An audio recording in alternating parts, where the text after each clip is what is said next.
around 5 o'clock to catch a train to go to Naples, where she has another conference tomorrow morning. So I'm going to be very short now, and we will be talking after the break. Now, just to give you an idea, we're going to have this session with Sarah at the beginning. Then we are going to have a break, and after during the break, you can during the kind of book fair, you can look at the books by Cambridge University Press, okay, and so you can take information and look what you would like to see, and it's for you basically. After the break, there will be Michael Clancy who will be with us, and then we will have a chat with me and with Antonella Pivini. Just let me introduce Sarah. Sarah is Assessment Services Manager. You know her because she's always around the world giving speeches, one more interesting than the previous one, I have to say.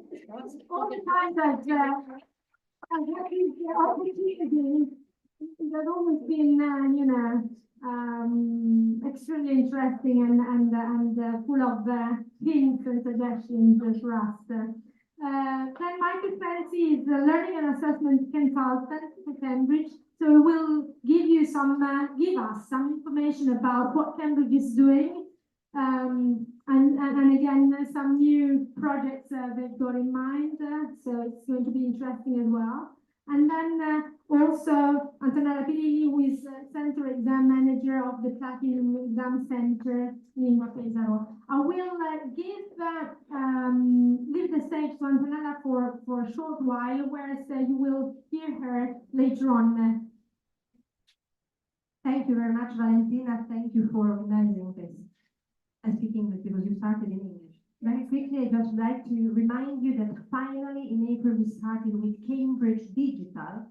So Cambridge exams now will be not only paper-based, not computer-based, but digital. It means that you can enroll whenever you wish for an exam, which will be flexible. So we will decide the date together with the schools, with the preparation centers. We will decide together the dates.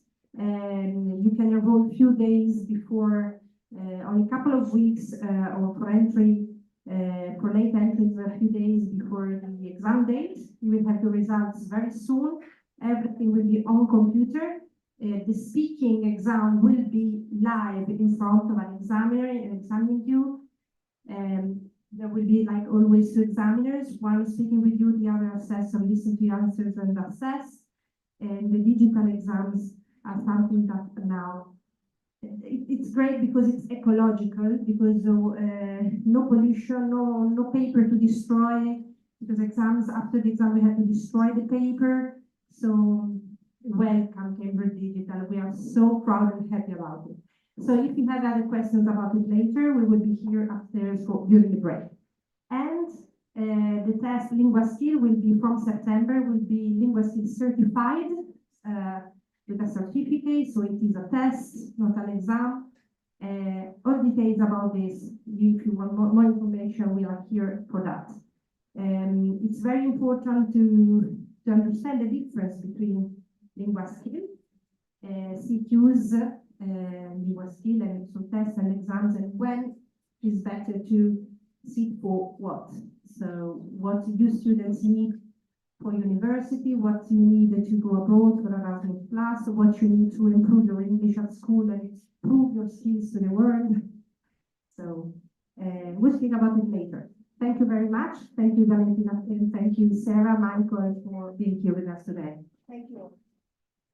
Thank you, Antonella. And now we're leaving the space to Sarah, encouraging creative thinking skills in the classroom. So we're all ears because I'm curious about it, and I think all about our. Thank you. Thank you very much. Thank you for that lovely introduction. And yes, it's nice to hear. And I'm sorry about having to get the train. There isn't another one that's later, otherwise I wouldn't have got it. So I'm very grateful to the organisers for helping me to get that train. And it still means I can be here with you. So, sorry to keep you waiting, but I'm going to start with a little activity which I hope will get you in the mood for the rest of the session. It's quite a long session, so I'm going to ask you to try and be interactive and do things during the session so that hopefully by the end you're still awake. So, the first thing we're going to do is called hookups. Does anybody know what hookups are? It's brain gym.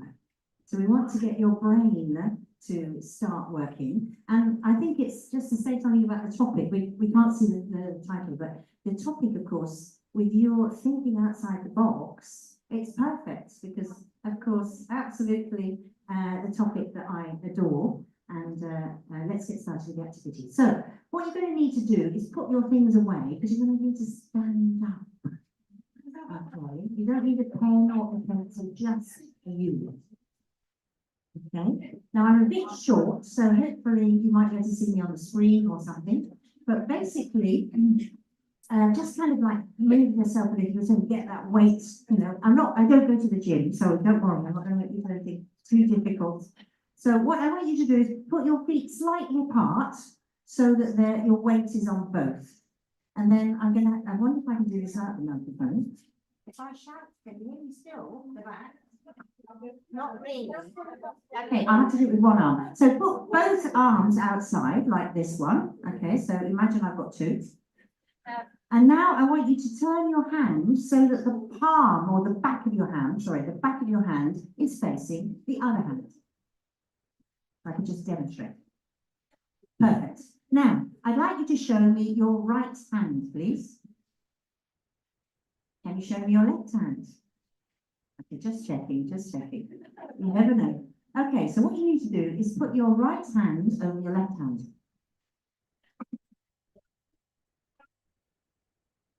And put your fingers, lock your fingers together. Okay, and turn under. Relax your fingers. Wave your arm on the outside. Which arm is it? Okay, start again. Hands out, right arm up. Cross over the left hand, close your fingers. Turn under. Which arm is on the outside? Left. Okay, great. Now, your left arm is wiggle it. Show me. Okay. Put your weight on your right foot. On your right foot. And now cross your left ankle over. So press your left ankle over. So you have your weight on both feet. Okay, open your feet. Open your feet. And cross your right leg over your left. That's better.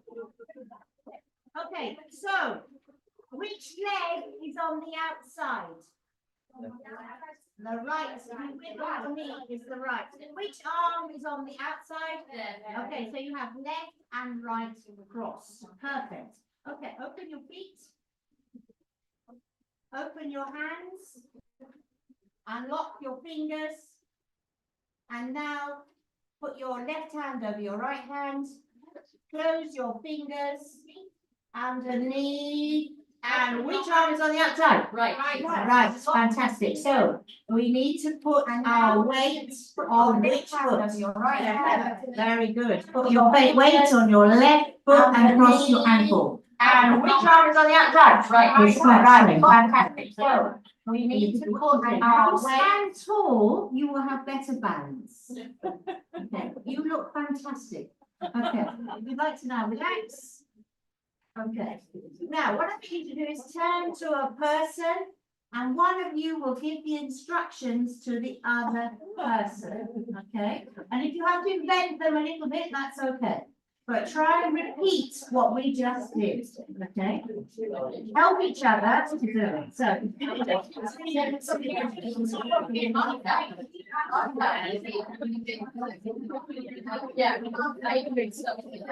if you want to watch, if you're just watching, you can see or help with the instructions. And you can give her the instructions. Okay, I'm sure. You don't have to do it physically. You can just do the instructions.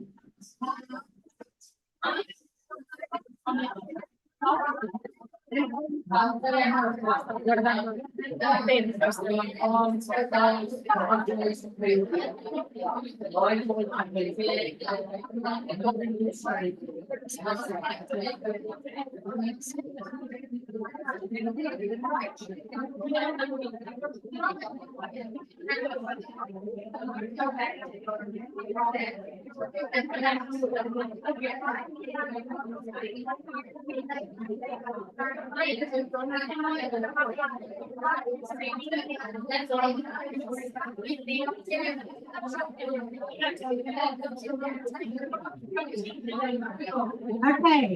3, 2, 1, stop, sit down. Okay, sorry if you didn't finish. Today I'm going to interrupt you lots of times, but just so you have a taste of the exercise. Now, what we're doing there is connecting the right brain and the left brain so that you can focus. So as you noticed, the energy level changed quite a lot. Obviously, if you're doing it with students, you take more time and you make sure they understand the instructions so they can also do the language practice. But fundamentally, you're now more ready to receive because you've connected your left and right brain. So let's have a look at the slides now.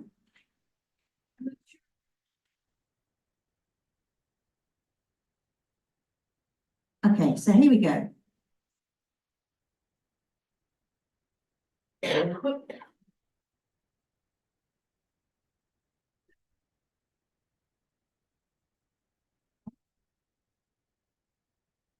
Edit this.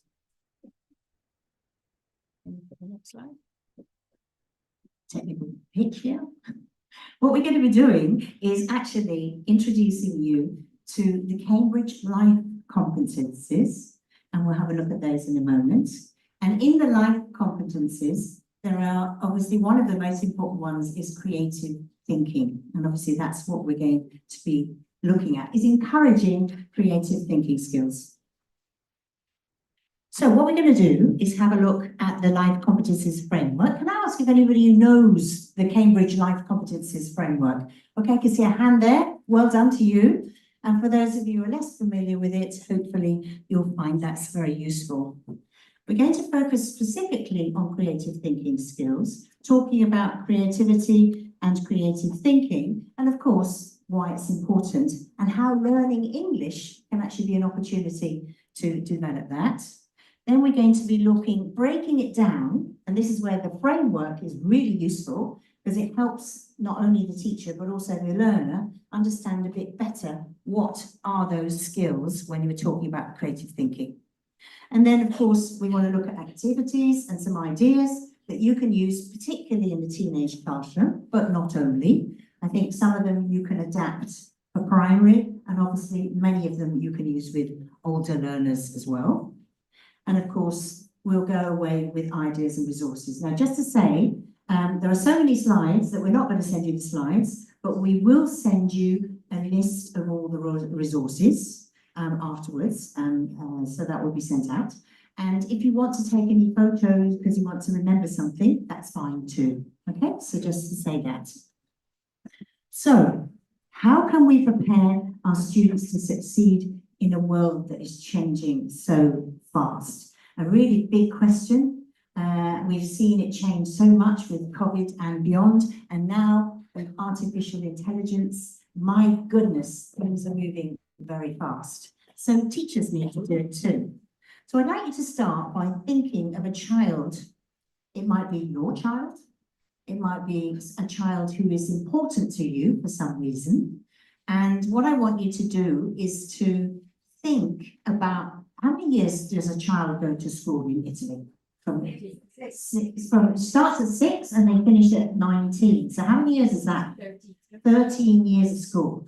So I wonder what my question to you is, that child that's 6, when they come out of school 13 years later, what do you hope they have in their baggage as a result of 13 years of school? And I'd just like you to turn to the person next to you and share a few ideas. So what would you like that child to come out with in their baggage or in their luggage in a positive way?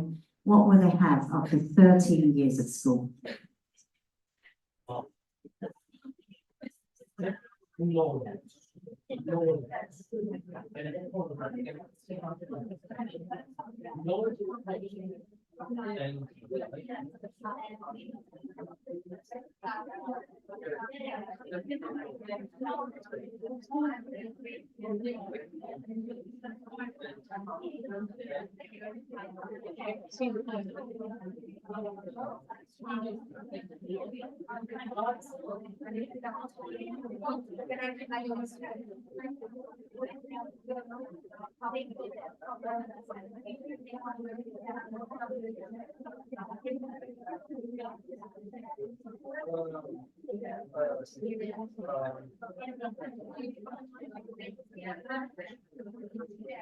Okay, again, I'm going to stop you.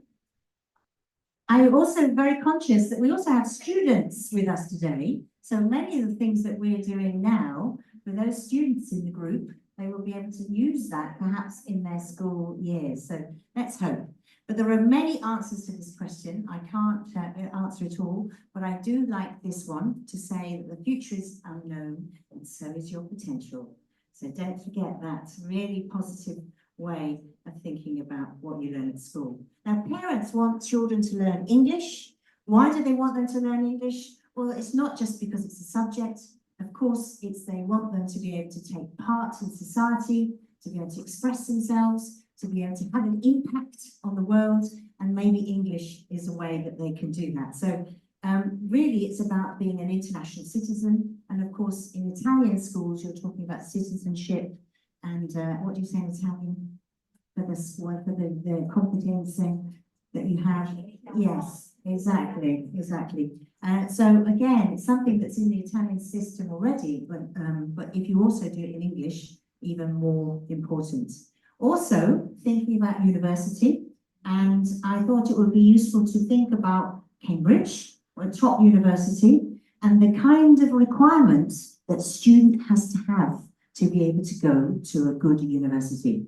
And some of the things that Cambridge asked for when a student is applying for a place is that they have to have, of course, intellectual skills. So if you're going to study for a degree, whichever university, of course, you need intellectual skills, but we can break them down into critical, analytical, problem-solving skills. So it's very important. Also communication and being able to obviously communicate verbally, but also in writing, and of course in different contexts, whether that's formally or informally. So this is what the universities are looking for. It's not just academic. They're also looking at your interpersonal skills. Are you able to work with other people? Are you able to motivate yourself and motivate other people? These kind of skills that will also come with creativity and the flexibility and adaptability that's increasingly important in a world that changes so fast. Last but not least, interestingly, is that students need to have organisational skills. And that means being able to work independently. So when you're at school, you get very dependent on your teacher, maybe. And of course, you have to be able to manage your finance, your time, have a good time, but also study. So balancing life and study. So all these things, of course, require enable you after university, or if you don't go to university, getting a job. We've got to think about those jobs that don't exist now, but will exist, and how many already have these didn't exist when you were at school. Now, those of you who are still at school, these already exist. But if when some of us, like me, were at school, you couldn't get this job or many of these jobs. And there are more and more new jobs coming out. Do you want to be a 3D food printer chef? It's a kind of thought, isn't it? I think being a robotics engineer, that could be well paid, I suspect.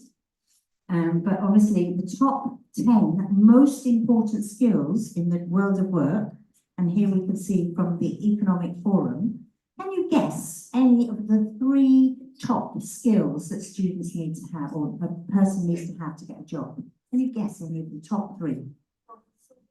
Problem solving, lovely. Sorry? I didn't hear. Teamwork, yes, okay, lovely. So we've got two there. Let's have a little look in here. We have actually, the first one is analytical thinking, which is actually critical thinking, but being analytical about what information you have. Second one is actually creative thinking.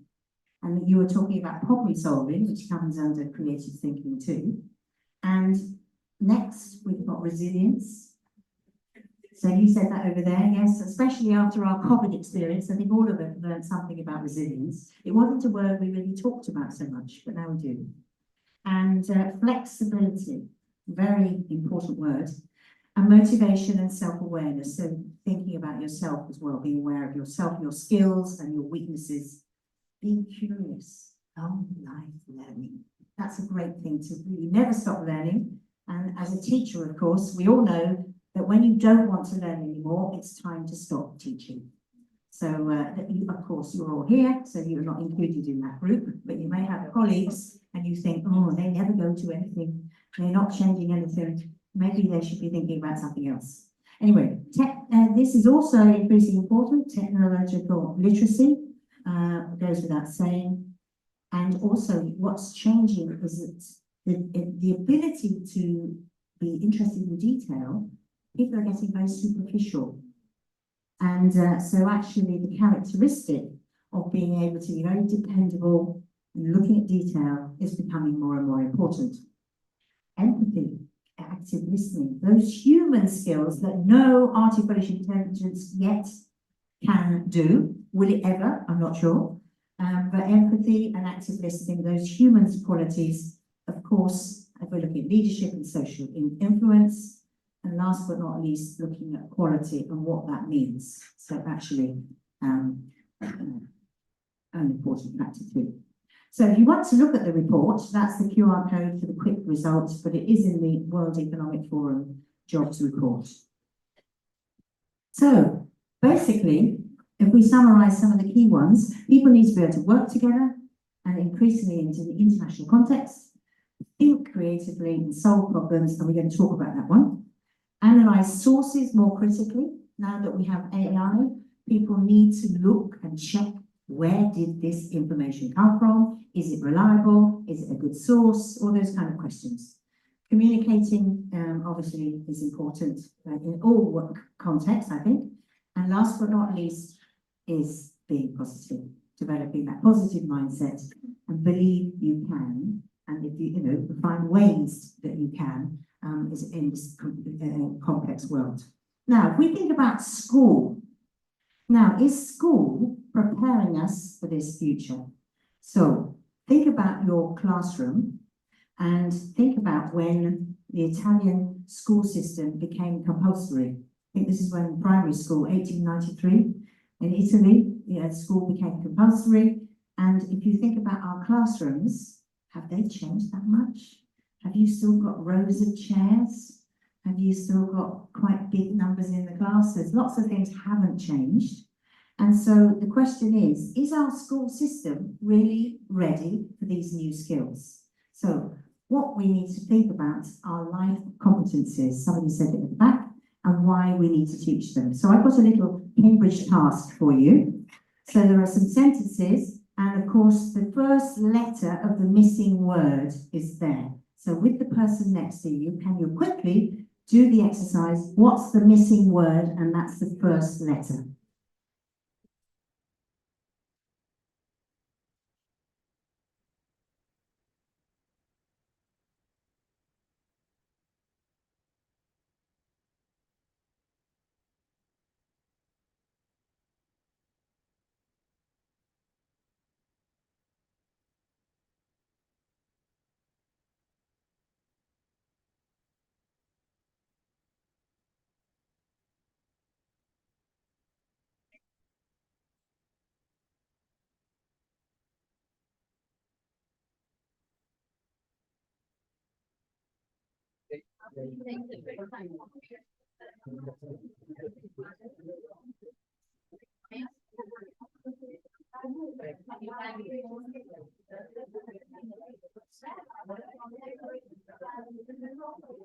Okay, we ready? Okay, so ability to work well with others. Good at communicating our brilliant and oh, excellent.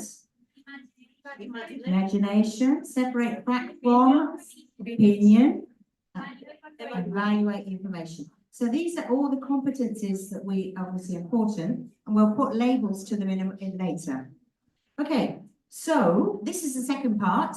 This time you have to complete the sentence with, match the sentence. Okay, so match a number with a letter. So again, do it with your partner.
Okay, here we go. So, construct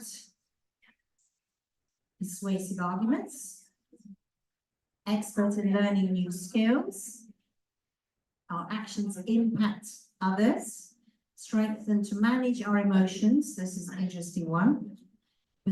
Persevere in the face of adversity, and last but not least, believe in our own ability to succeed.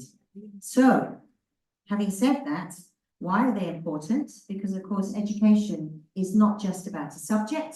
We're actually obviously working with people, and the more you can use English to develop the person, not just that they know grammar and vocabulary. Obviously, students need a higher level of English, but they also need to have a motivation which is beyond just the subject. And I think they want to learn something at the same time as just learning the language. It makes it more interesting. And because of this, we never know, and today is perfect. I didn't choose this picture today. Perfect example. The weather was terrible on the way here. Michael, who was driving the car, was fantastic, but you just never know what you're going to find. A lorry comes past without, awful. But we need to be ready to be flexible, and COVID taught us that lesson in a very hard way. So I think the idea of looking at life competencies is very important. So this is a quick look at label them, and what I've got is a little bit of information to help you. So I've got a picture and some information, and you need to tell me what the life competence is. So here's the life competence. So obviously you have this jumbled, the letters are jumbled, and here's a clue. So what is the life competence? So you can think about that. I think I heard somebody say it. Somebody said collaboration. You were quick. Excellent. So, of course, it was collaboration. So, developing social skills, working with others, and being able to collaborate successfully. Okay, number 2, we have a picture, a bit longer, and here are the competence to engage. Oh, fantastic, you're good at this. I think you've done it before. Okay. So, and there we have the definition, and of course, yes, this is about communication. Okay, so number 3, picture to help you. That's a bit tricky. Okay, let's have a look. So we have learning to learn. So that's the competence, being able to learn how to learn. It's like when I was at university, I was told about mind maps. And I thought, why didn't they tell me that at school? It was in those days, it wasn't something you did. But learning to learn, of course, is important. Now, next one. Again, the picture, a bit longer.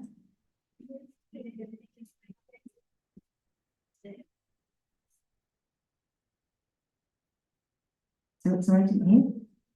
Yes, creative thinking. Thank you. Creative thinking. Okay, so we have that. Now we have the next anagram. Bit longer, very strange one, this one. Important contributors to good things. Social group. Sensitive to culture. Know when you've got new leads or when you're another lead. This is about more difficult one, social responsibilities. So again, a bit trickier. And I think we have the last one here. The picture helps. Great anagram. I did it on a sound system.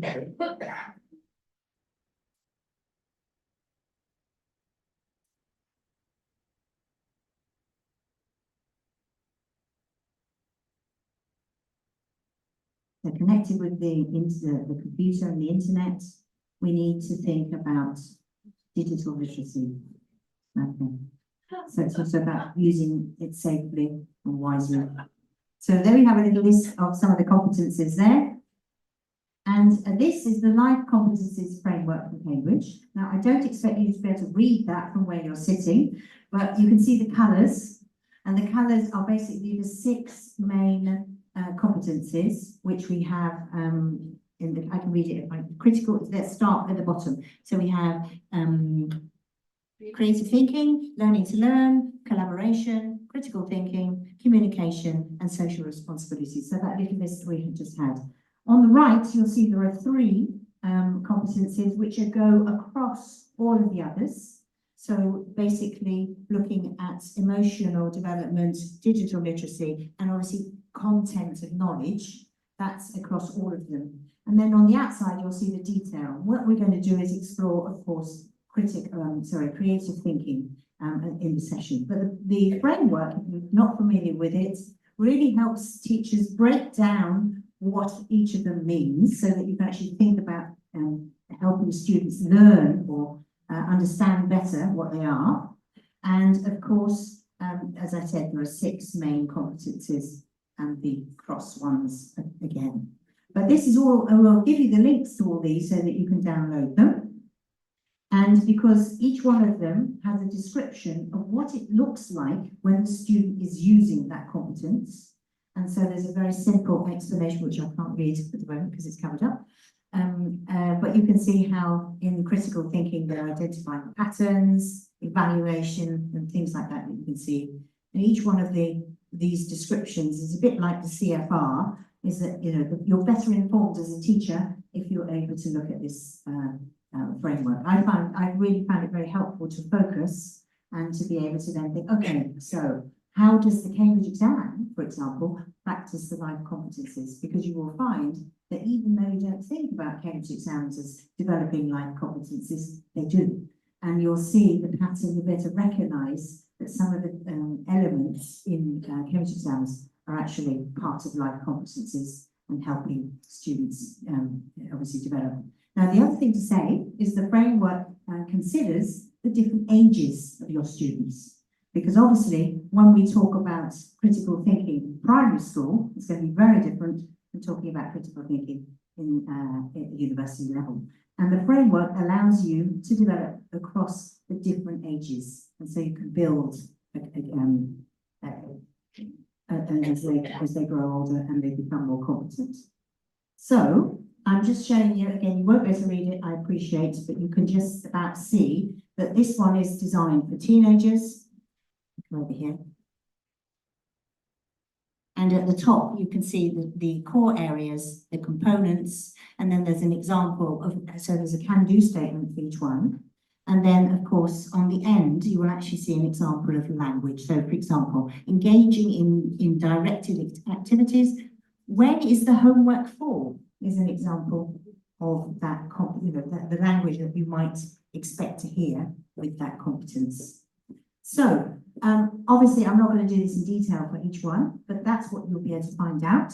So for the level of class that you're interested in, you can have a look at that part of the framework for the age group that you're interested in. So this is the kind of overview of life competencies that Cambridge use in exams And in the exams, it breaks it down into skills. And within the skills, obviously you have the functions, and within the functions, you have the grammar and the vocabulary. But what in the bigger picture, you will actually see that it's not just about testing language, it's also about developing life competencies as well, which is encouraging for a student to see it's not just about grammar and vocabulary. And this is your homework, not her, because for each one of the competencies, there is a little free PDF that you can download and read more about. And we're going to obviously focus on creative thinking today, but you can actually, if you want to, explore all the others. And again, they're free for you to download with ideas, with activities for each and everyone. So that brings me to focusing a little bit more on creative thinking. So you'll see that we have the three areas, and we'll explore those in a bit more detail. But it's time for another activity. So, I don't know if any of you know the story of the two pebbles. Do you know the story of the two pebbles? Okay, well, I'm going to tell you a story. So, a long, long time ago, there was a merchant who lived with his daughter, sorry, a farmer who lived with his daughter. Now, the daughter was very beautiful. She was really, really beautiful. But the farmer, unfortunately, had fallen on hard times, and he had to go to the local money lender to get money. Now, the local money lender was horrible. He was slimy, and he loved the beautiful daughter. So, one day, when it was really time to get the money back from the farmer, the money lender went to see the farmer and his daughter. He thought, I'm offering a bargain. And he said to the farmer, if you let me marry your daughter, I will forget your debt. You can imagine the farmer and his daughter, oh, no, the money lender saw their reaction, and he thought, I'll try something else. He said, I know, we'll let Providence decide the fate of your daughter. If you allow me, I will give you a choice. Now, they were standing outside. Now, you can imagine on the ground, lots of pebbles. Okay, lots of pebbles. So he said, I'm going to take two pebbles, put them in a bag, and ask your daughter to choose. Now, he said, I'm going to put a white pebble and a black pebble. So he picked them up, put them in the bag. I'll tell you a bit more in a moment. So he said, if she takes out the white pebble, she can go free. I will forget your debt, but she doesn't have to marry me. If she picks that black pebble, she will have to marry me, and your debt will be forgiven. If she doesn't choose, you will go to prison and your debt will remain. So, now the girl saw that the man picked up two black pebbles and put them in the bag. He held out the bag to the girl and said, choose. Now, before I go any further, I want you to imagine that you were standing there watching this conversation. What advice would you give the girl? Okay, so what advice would you give the girl? So can you talk to the person next to you? If you know the story, don't tell them, okay? So, what advice would you give the girl?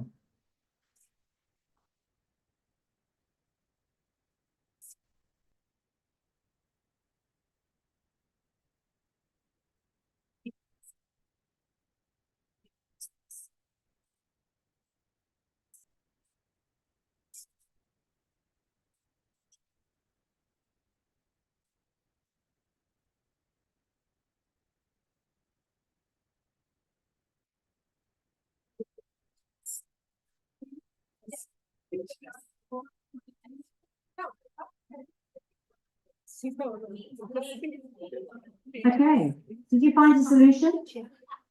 Maybe. Okay, shall I tell you the rest of the story?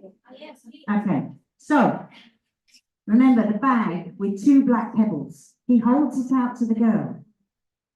The girl puts her hand in the bag, picks one out, and without looking, she drops it on the floor. She said, "How stupid of me! Oh, stupid! I'm so silly." But if you look in the bag, you will see the colour of the stone that I took, because the one in the bag is the opposite one. So the money lender was obviously didn't want to admit his deceit, and the girl found a different way to get herself out of a very difficult situation. And that was the end of the happy story. So I hope you liked it.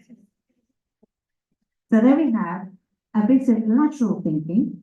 It's Edward de Mornio, it's not my story.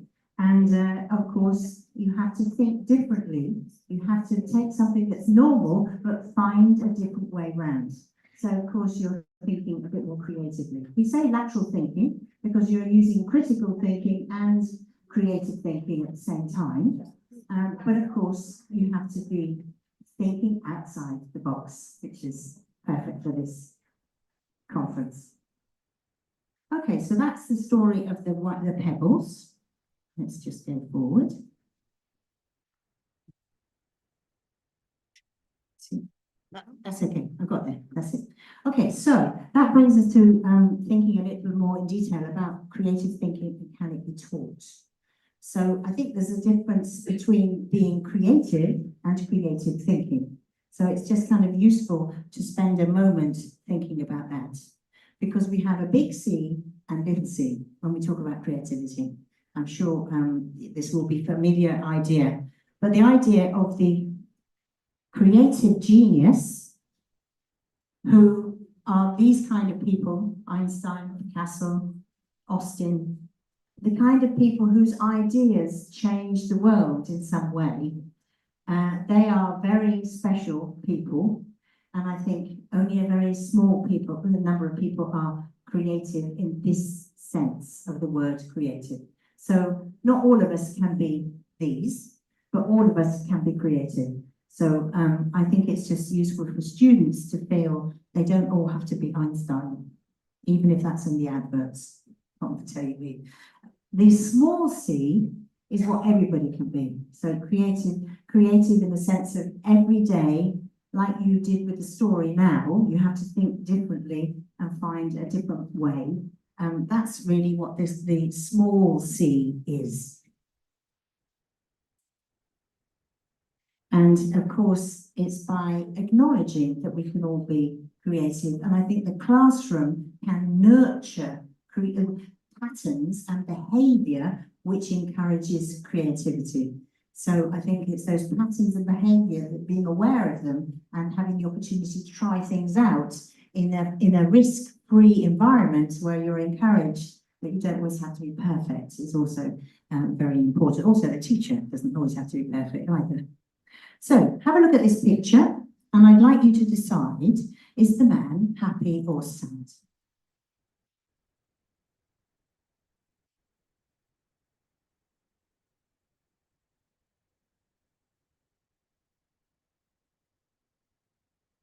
Okay, so you put your hand up if you think he's happy. Okay. If you think he's sad? Okay, that's interesting. Okay, thank you. Okay, well, what's interesting is those of you who said happy. Third option, thank you. Is it possible to know? Thank you. Thank you very much. Because we're going to have a look at that one in a moment.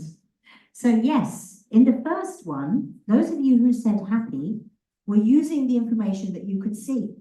He has a smile, so normally a smile means you're happy. So use the information, make the conclusion based on the material. But this lady over here quite rightly said, we have, there's a third option. So this is the first option where you take the information and therefore you have the idea. So using, based on that picture, you saw the smile and you said, okay, he's going to be happy. However, That's thinking inside the box. So if you like, using the information you have, using the data you have, you come to a conclusion.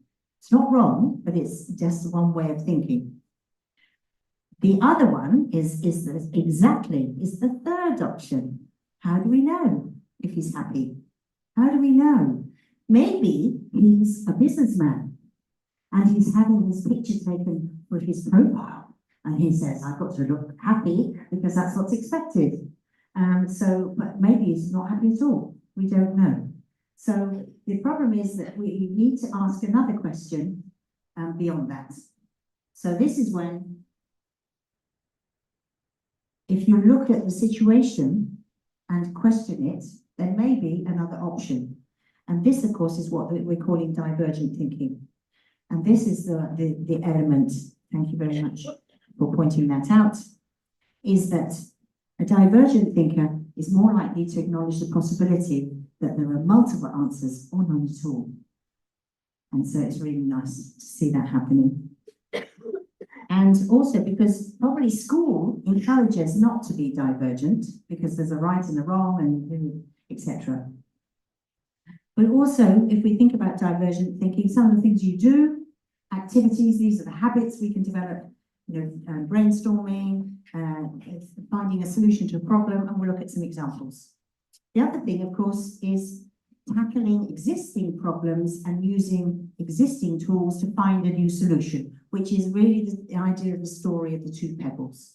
So it may be something you want to do with your students so that they have that moment when you think, yes, there might be a different way to think about things. So it's your turn.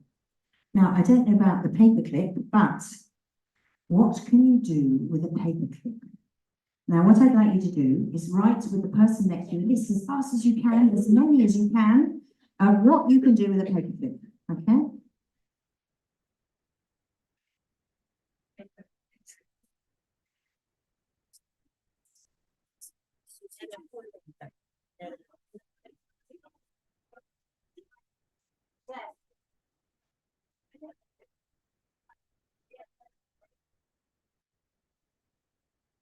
See if we can get 10.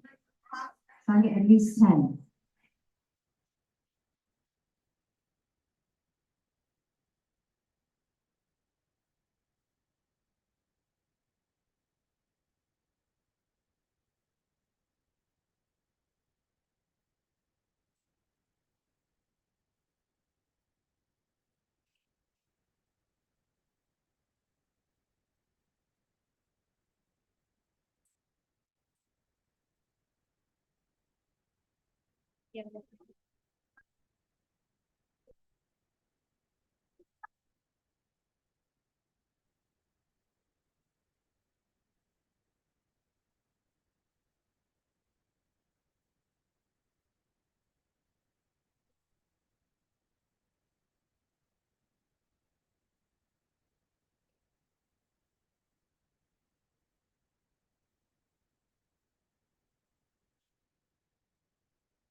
Okay, so let me put your hand up if you've got 3 ideas.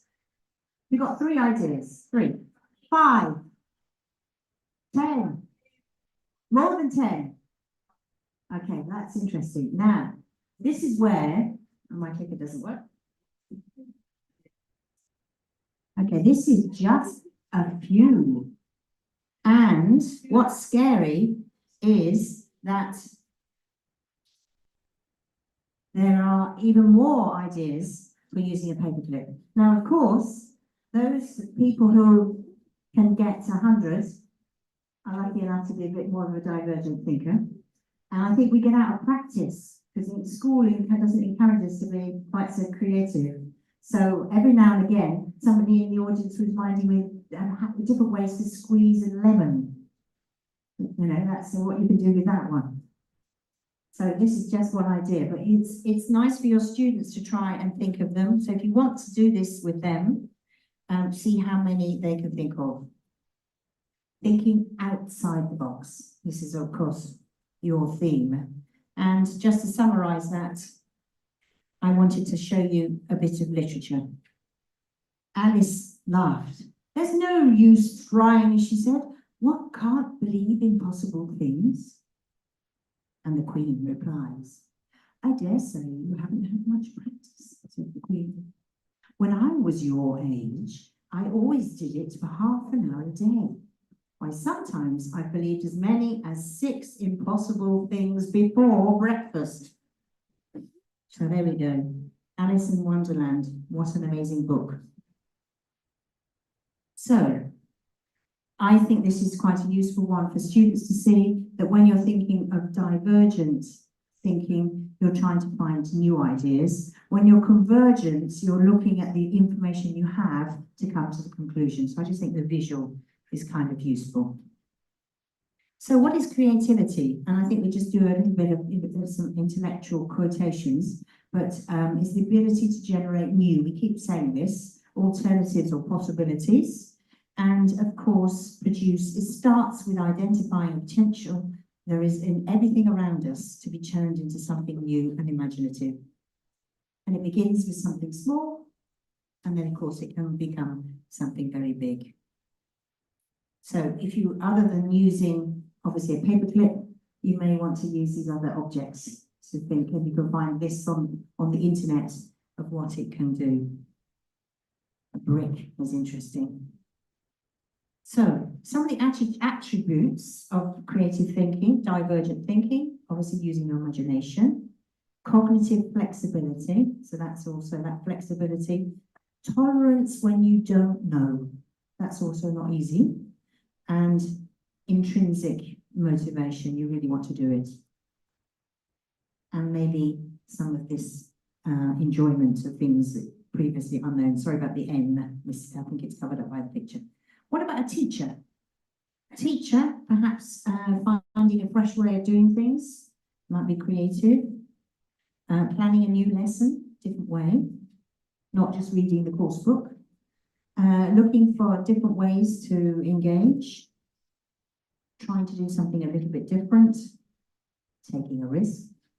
Telling a story, for example. I wouldn't tell stories without notes before, and then I forced myself to learn to do that. So taking risks, doing things you wouldn't normally do. Telling a little bit about yourself. I'm just giving you a little tiny bit of me to share. And I think if you can share a little bit, not too much, but a little bit, I think it's great. Having freedom and space to think. So, as we said, we have those three models of thinking, and of course, the opportunity to practice or develop those 3. So, the other thing to say is that when you're a teenager, it's actually the best time to be creative. But, so between 11 and 13 is when they're most creative. But what happens is it's the age when teenagers want to be the same as their peers. So they kind of stop their creativity. And so this is something that teachers really need to be aware of, is that because teenagers are trying to be the same as everybody else, then they are not using their potential.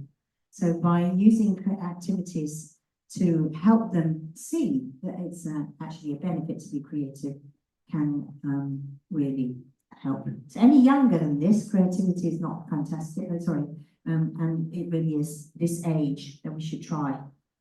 So back to the life competencies framework, and what I've done is break it down into the 3 core areas. So preparing for creativity, then we're going to talk about getting ideas for creativity, and implementing ideas and problem solving. And for each of these, we're going to look at some activities.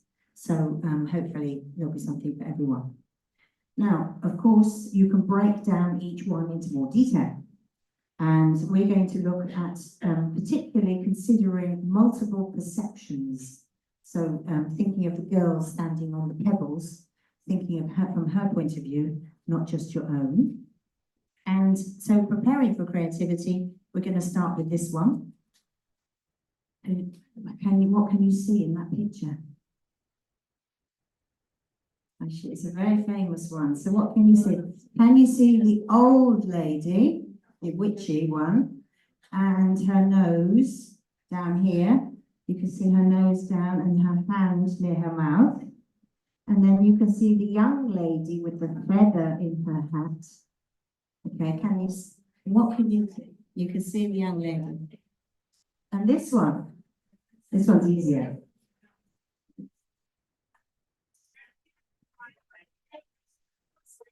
Yeah, so you can see a vase and you can see two people's profiles. So interesting. What about this one? A rabbit and a duck. I like the rabbit and the duck. Can you see them both? Help your partner if they can't. The rabbit and the duck. Yeah, the rabbit and the duck, I wasn't so familiar with that one. It's very clever. So, what about this one? Put yourself at the theatre and imagine the point of view from different places. So you've got your point of view if you're singing on the stage, your point of view if you're sitting in the most expensive seats, your point of view if you're at the top doing the lights. So looking at the same situation from people's different points of view is also interesting to get students to move their perception, so that everybody's perception of the same thing is obviously going to be different. And by the way, I created that picture with Copilot. I asked Copilot to give it to me. So you can see, I gave it a prompt and asked it to make me images for the different ones. Obviously, we're not going to do it now, but you could match the situation to the perspective. Also, things like this. You know, what would the dog say? If I could speak, what would it say to its master? And if the plant could speak, what would it say to the plant owner? So again, changing the perspective and being a little bit more creative. You could get them to do some language work around that. Also, this is one I love. You might have seen this before, but it's acrostic poetry. So create. And that's just reminding you that an acrostic poem can be something like this, with the word in the middle. And then, of course, we can do it with our name.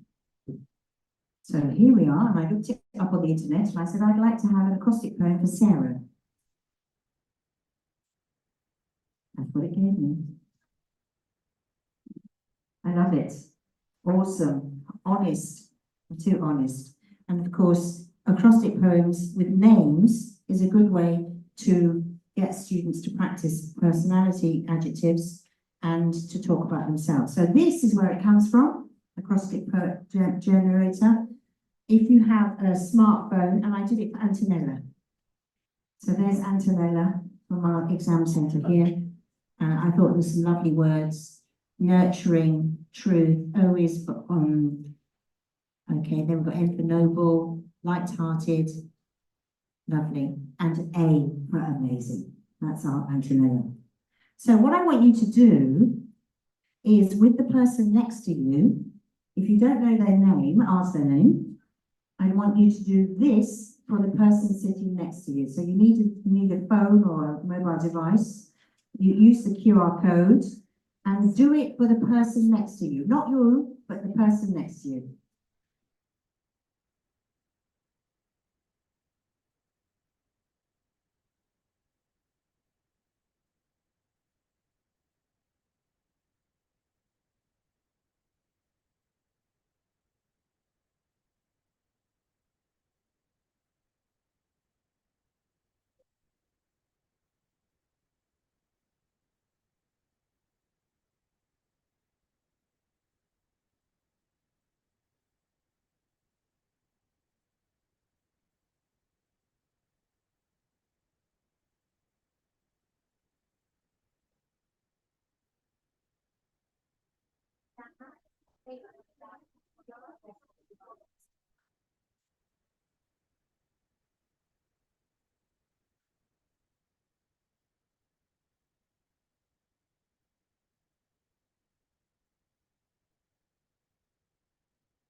Internet's a bit slow.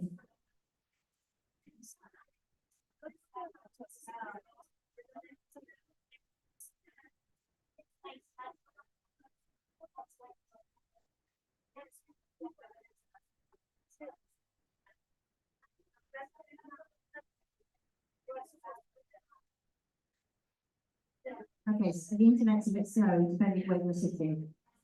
Great. Okay, does it work? No, not for you. The internet, it's the internet. Okay, so this is an example of when it doesn't work, what do you do? So you turn to plan B, and plan B is you do the non-digital version, which is you write the name, you go to the word list for PP or preliminary, and you do the same thing. If it doesn't work. Now, one of the important things is only positive adjectives. Have you noticed? And the app only uses positive adjectives. Okay, so that's important. And if you do the non-digital version, where you tell the students the rule is only positive adjectives, so there you are, you know you've got it. Okay. Of course, in the activity, I forgot to tell you, is that once you do it for the partner looks at the words and has to say, justify whether that adjective is appropriate for them or if they think of a different one instead, so that you make it into a discussion about personality. Okay. Of course, we can do some more language work with the constant terms. You might be doing a theme of sustainability or climate change, and you can make your own, or you might have a very simple word and ask the students to write. This is slightly creative, and even lower levels can do this too. And of course, you can give them adjectives to use. Okay, so let's have a little look at exploring multiple ideas and generating ideas. Now, this is a typical exam question, isn't it? So tell me about the picture. Now, what are people going to say usually about the picture? What would you say about the picture? There's a lady and a child. Okay, so sorry to interrupt you, but usually what people do is describe what they can see. But let's shift it and say, tell me about the picture, but tell me about what you can hear and what you can smell. So you take a different perspective. Can you smell the soil or the flowers now? I wish I could, yes. Yeah, I wish I could too. And the grass, maybe you can hear the birds tweeting in the background. Maybe there's someone with a lawnmower. I can't do the sound of a lawnmower, but the sound of a lawnmower or a horse in the field, etc. So we can change the perspective. So again, changing the perspective, using more of our senses. Again, language work, but also a little bit more creative, not always just visual, which I think is the tendency. So expanding on our senses. And of course, getting your students to choose pictures. I thought it would be appropriate now for spring, and again, getting them to describe the picture using all the different senses. So this comes from one of the life competencies activity cards, which, if you haven't discovered, are fantastic because they're not connected to a specific course book, but they are connected to life competencies, and they have lots of lovely ideas. So obviously, this is one that comes from here. Can you see, hear, and smell? And we can extend it to famous pictures. So some of you might have seen this famous diner, and we can ask students to obviously talk about what they can see, the traditional kind of start, but then we can get them to choose a character in the picture and put themselves in the shoes of that person. So again, looking at a different perspective and thinking about the story of the people in the picture. Sorry, I went too fast. About the people in the picture and the story behind it. So again, we're changing perspective using a picture slightly differently. choose a picture and think about them for a minute, and then think about, help them, elicit them some questions to help them think about it. What's your name? Where are you?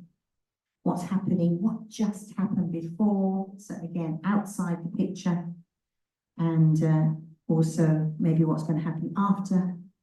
What are you feeling? And what will happen next? I mean, obviously you choose it, the language work for the level that you have. And of course, this is a very serious one. What do you regret? Or what are you looking forward to? So it starts to be cognitively a little bit more demanding. But again, a bit of creativity in there. And what do I wish most in the world? Good, using if only. So if you're using your third conditionals, good way to practice. And of course, this is something to do follow up on.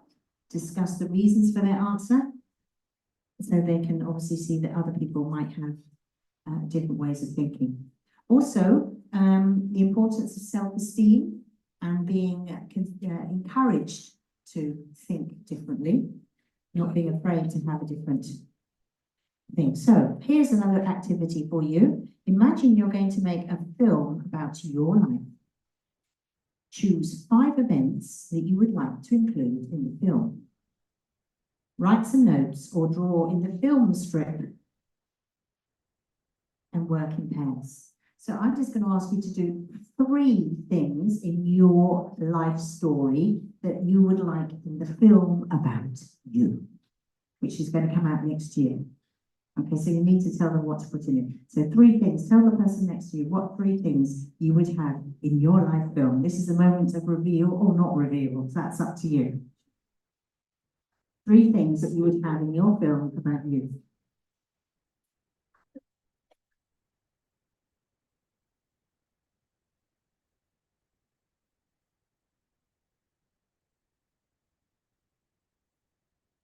Or just one thing if you're feeling shy.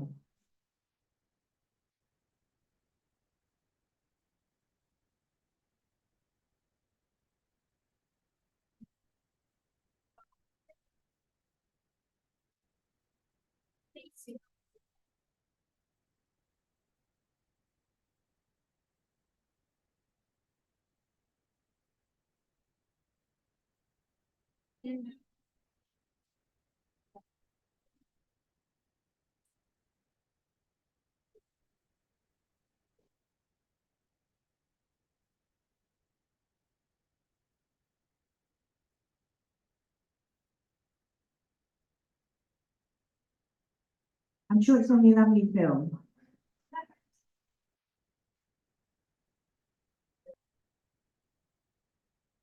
Okay, I'm going to stop you. 3, 2, 1. Sorry if you're in the middle of your life story. Hopefully you can finish it in the break. Okay, so another way to do this, simpler way. So 3 questions to ask your partner about the film of their life and answer the questions. So you can do it as a question.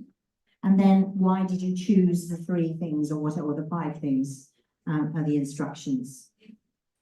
Now, one thing I learned a long time ago, which I thought was quite creative, okay, so those are more questions, sorry, is this one.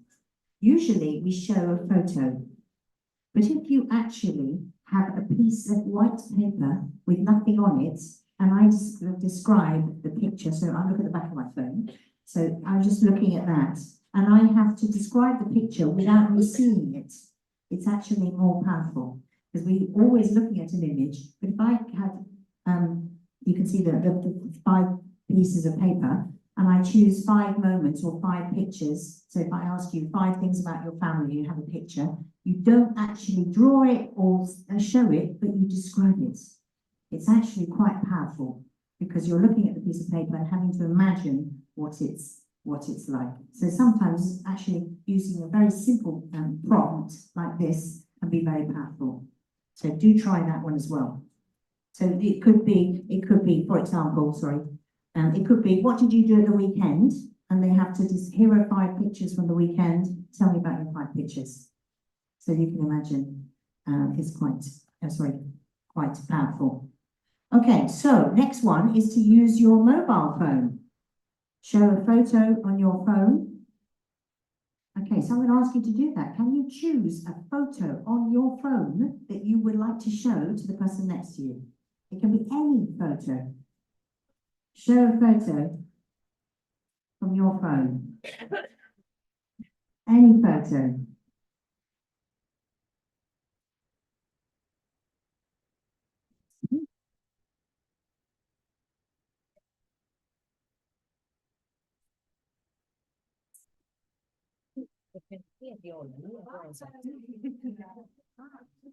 Come mai?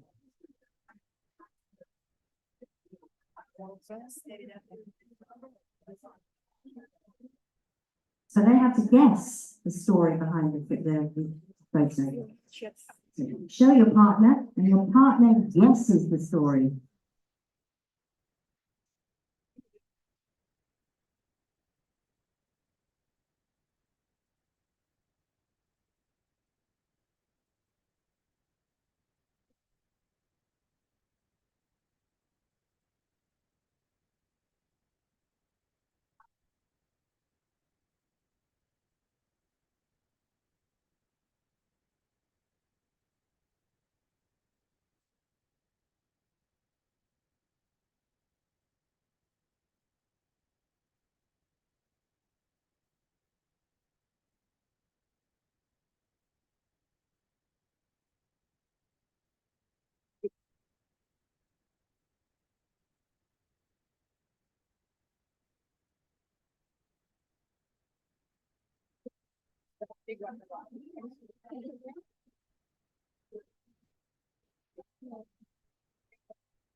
Sì, il 35, no, il 6, scusa, 6 aprile.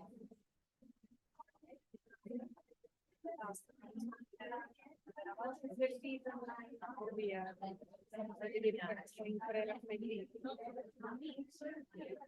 questo è San Domenico, per vai, poi quindi siamo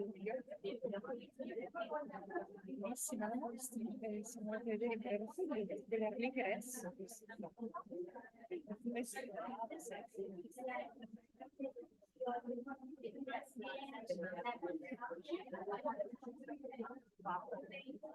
Io adesso c'è la telefilata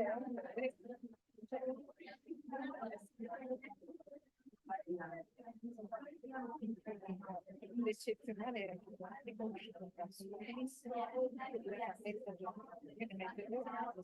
dopo 7 anni it's a very long time, bellissimo. Sì, sì. Un'altra 25 a sinistra e quel 5 km di solito uno fa una pausa. Meno male, questo è bellino come attività. Infatti l'abbiamo fatto, sì, l'ho visto. Well done, well done.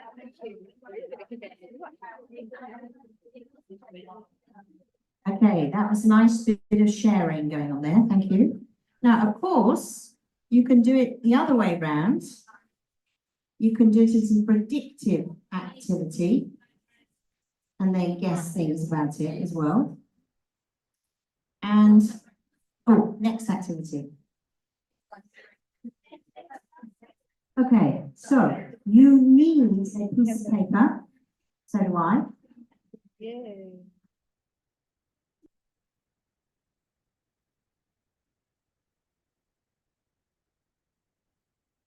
Okay, so you need a piece of paper. It can be smaller than this one, but I want to fold it in half because this is my fridge. So I want you to imagine or remember the fridge in your kitchen, if you have it in the kitchen, where it is, what colour is your fridge, just see it in your mind's eye. And it looks like that one, does it? Okay, it might be the same one.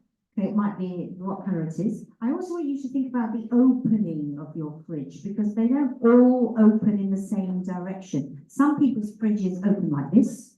Yes. Some people's fridges open like this. And some of them like this, exactly. So can you just think about how you open your own fridge, okay?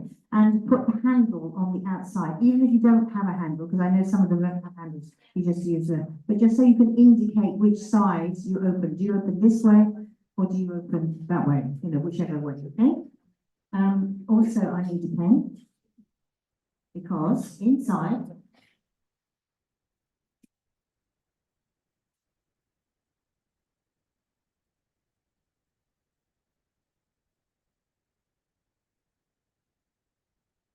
okay, so mine's really sketchy. Okay, so inside my fridge, on this side, I've got the shelves. And on this side, I've got, you know, where my eggs are, and this is where I put my liquid, you know, bottles. Okay, so can you do the same in your fridge? So you either have your shelves and the where you put the bottles and the eggs. I think she's mad.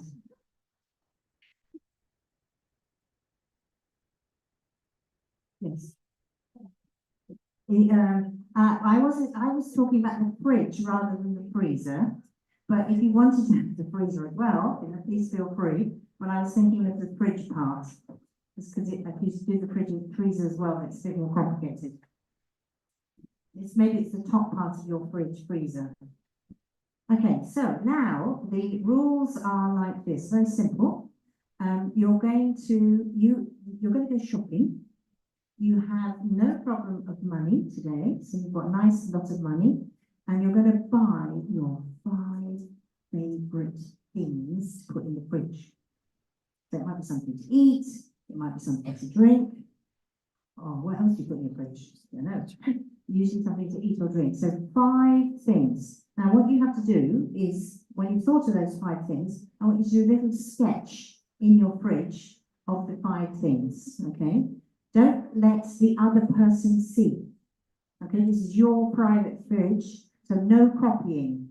Okay, so you have 5 things in your fridge. And if you can't draw, just do a little squiggle. You know what it is. Okay, so 5 things, put them in your fridge.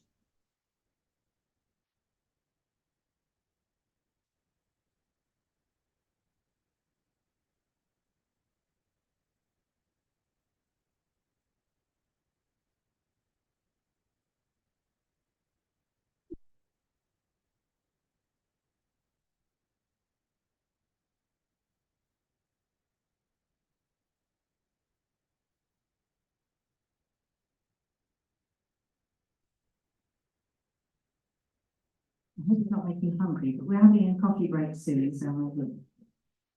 Okay, when you're ready, can you close the fridge door because all the cold air is coming out? Wasting electricity. So shut the door when you're ready. And if you haven't done 5, don't worry.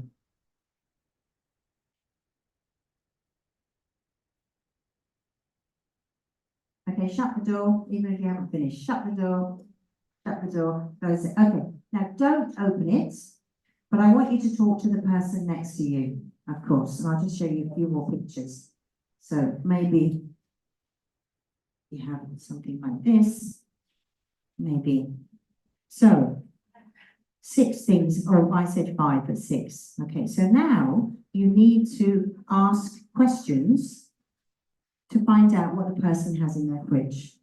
So, for example, what kind of question can you ask? And the answer can only be yes or no. So, is there something for you to drink? Yes. Okay, so is there something? That's quite sophisticated. Are there any? Is there any?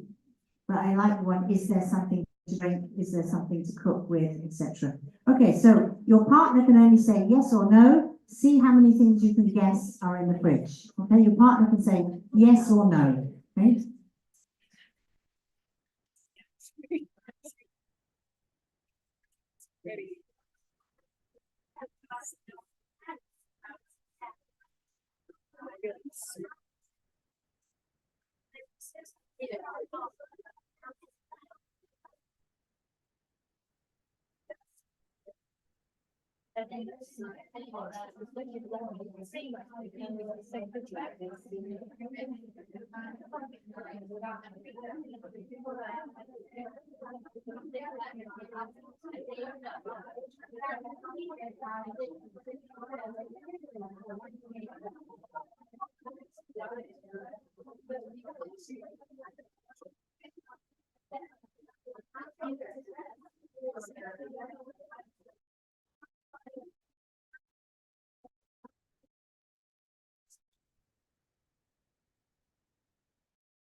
Okay, 3, 2, 1, you did a very good job. I can hear some very good questions there. Okay, now, obviously, you'll give time to your students, but the next stage is you open your fridge and you show it to the other person and you explain why you bought those things and what you're going to do with them and why it was your favourite or whatever. So explain what you have, what you're going to do with it to your partner. Show.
Okay, I'm going to stop you. Does it work? Okay, what level, sorry, what level do you think that exercise is for? What level? It depends. So I think you can do that example from A to, are there any, is there any, to, why do you, well, the more sophisticated conversations you had about cooking the things in your fridge can be C2. So you can adjust the level depending on the task and the language that you're expecting them to use. So I think you can be flexible with it. What else could we use except for a fridge? What else could you open the door and look inside? A wardrobe? Yeah, anything else? A cupboard, okay. Maybe even a room, And anything else that you have a door that you can have a look inside? A car, or even a drawer, that's interesting as well. There you are, you see, we're getting creative now. Okay, so, in the next picture, I'm sure you recognise the artist, Caravaggio. Okay, well, one of the things that we can do is compare and contrast photos by giving instructions to AI.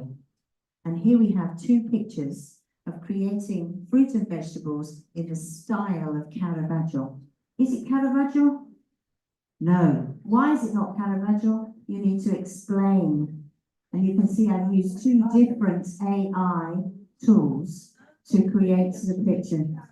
So you can also start to use AI to create an image. And that was my instruction, the prompt on the left, create an image. And you can see I've used 2 different tools. So again, we can discuss why it's not Caravaggio or what's similar. So quite sophisticated language there. But it could also look at creating another image. Creating images is also important. Another one is for B1.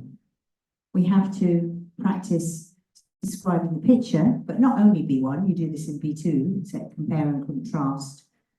And of course, we can help them by giving them some scaffolding and saying, talk about these different things.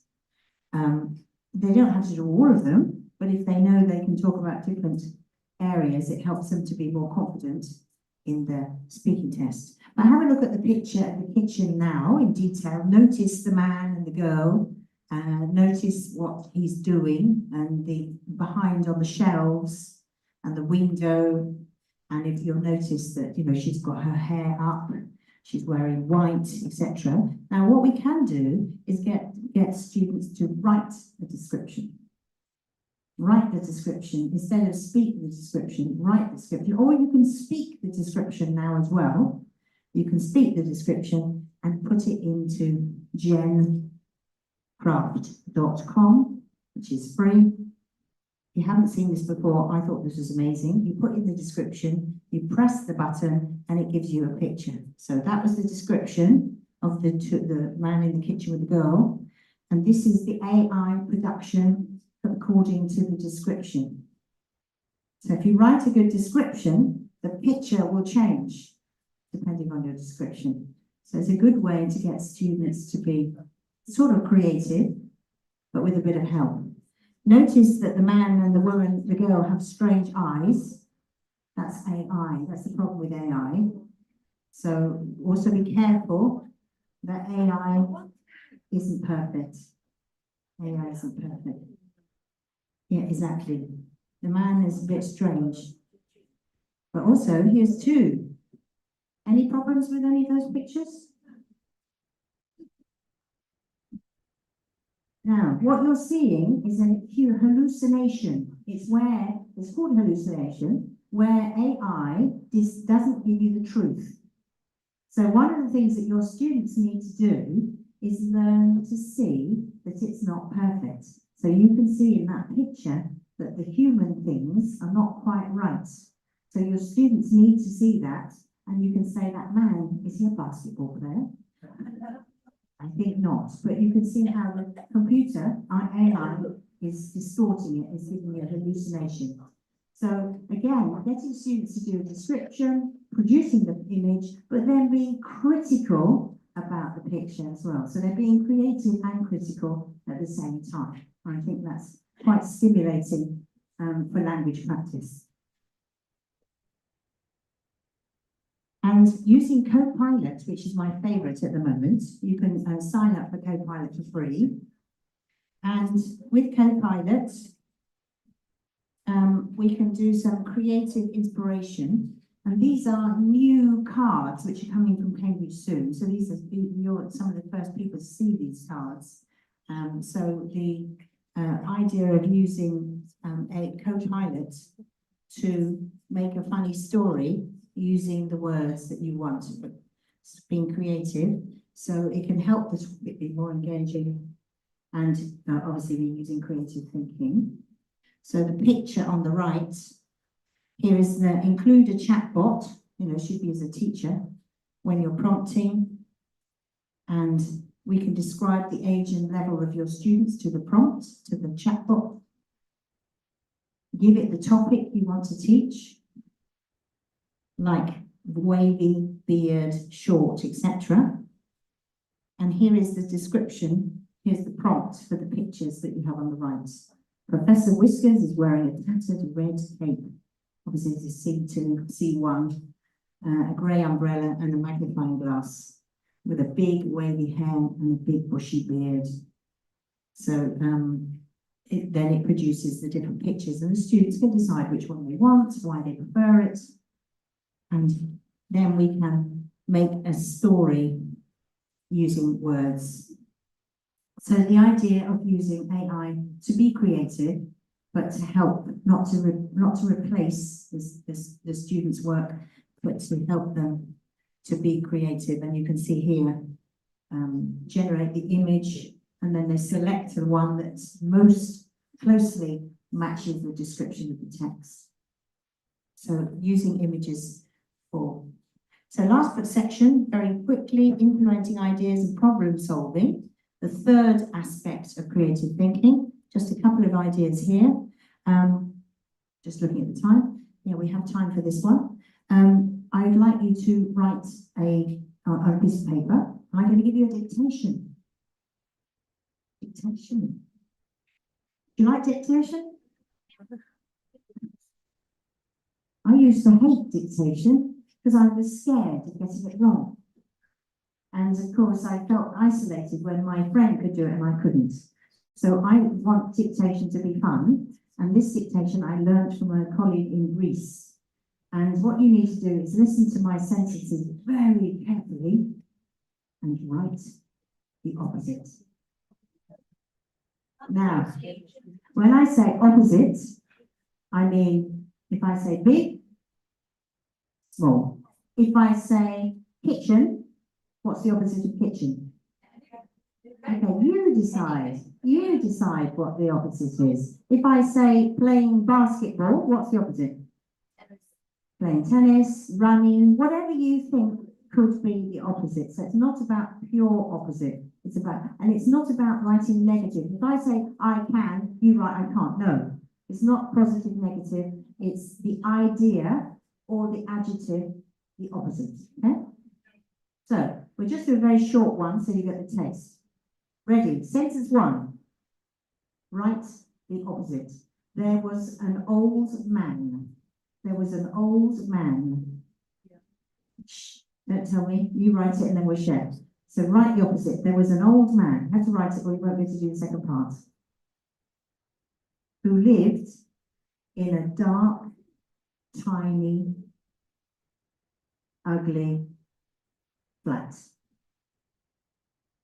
Who lived in a dark, tiny, dark, ugly flat in the city centre. And you write the opposite. If you don't write, so you have to write the opposite of the sentence. So yeah, she's distracting me. So.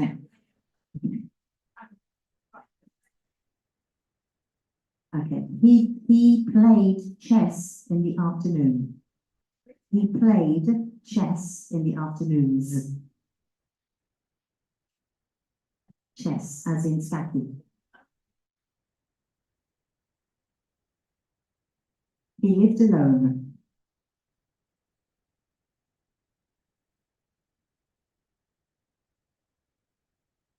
He had 2 dogs and a cat.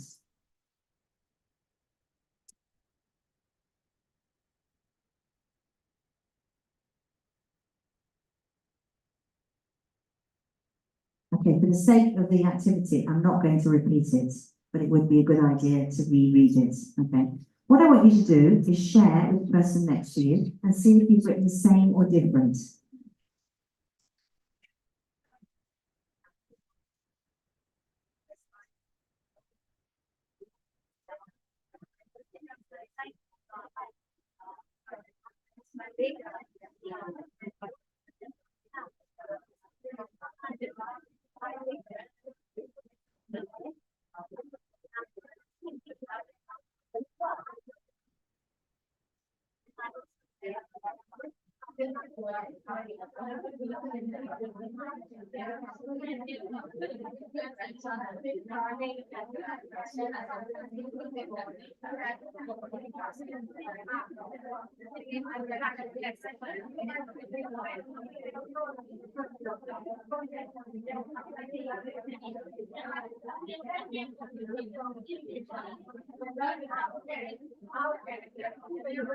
Okay, did you have the same or different? Different. Some of the things are the same. Okay, next stage. We're not going to do it, but I'm going to give you the instruction. The next stage is, together, you rewrite the original sentences. So you go back to the beginning. Okay, we're not going to do it for time, okay, but that's the activity. Okay. So, just stop, there we go, that one. Okay. So, okay, convince me. One of the things I think we can get students to do is a poster about the topic. And this was a poster about the benefits of creativity, which we will send to you. And One of the things as teachers is we should judge creativity in the classroom by what the teacher makes it possible for the student to do, not just by what the teacher does. So make sure we get students to do problem solving, like this one. Give them a problem. Here are different problems.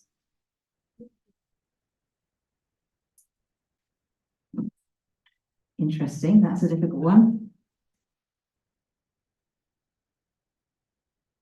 I'm sure they're good at that one. But doing it in English and getting the students to obviously use their creativity to think of a reason. So doing things a bit differently, I wanted to give you a resource, sorry, doing things a bit differently. Last resource is this Warmer's booklet, and there are some unusually creative activities in there, including, for example, when the students have to have a conversation only by asking questions. So they have to have a question only by asking questions. I'm not sure about the audio, so I'm going to jump it. So summarizing it, I just want to say that creativity in the classroom, at this age, they are more reserved.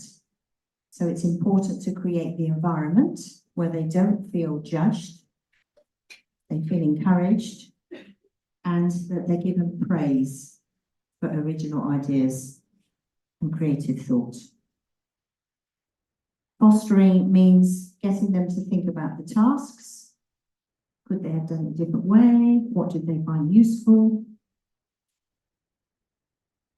And also allow them to choose if possible. And it doesn't have to be true. And that's a very important message, because sometimes students don't want to share information, so it's fine that it's not true. Even in the exam, of course, they don't know whether it's true, as long as they answer the question. Okay, so ensure they feel safe in the classroom to be creative, give them opportunity. And can it be taught? No, it can't be taught, but it can be encouraged and exercised. Habits, as we said at the beginning, and promote creativity, like some of the activities we have done.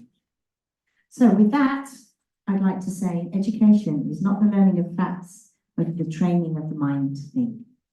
So thank you very much for listening. I hope that was useful.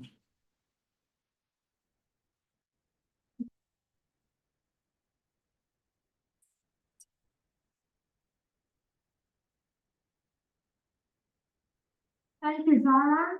Thank you, very, very inspiring. Just quickly, are there any questions there? No. Any questions? Sorry if If there is a question quickly before Sarah leaves. No one? We send you the The resources. question then? No questions? Okay, then we can say thank you, Sarah, because yes, please, because I will share it with the participants.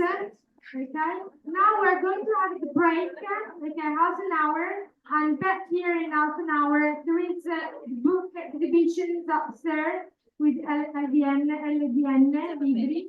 Okay, so the Cambridge University Press Publishing House. Okay, half an hour and then back to listen to Michael. Okay. Cosa abbiamo fatto lunedì? That's okay. Ok,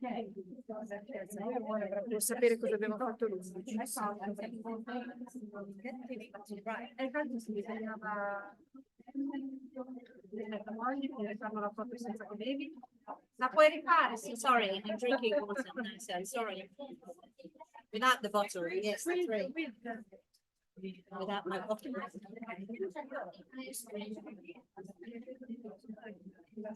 Thank you. It's perfect. Not my photo. No, we can use it to give you a whole list of links so you can find them. Okay, thank you. Because otherwise it's difficult to find. Thanks a lot. That's all right. Okay, so. All right. So, no,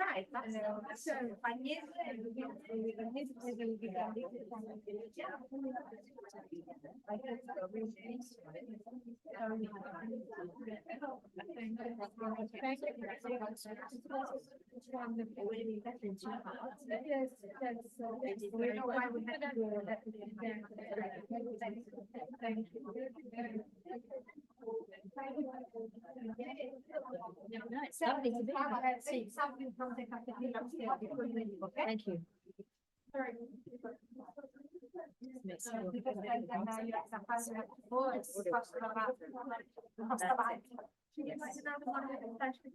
Didn't come out.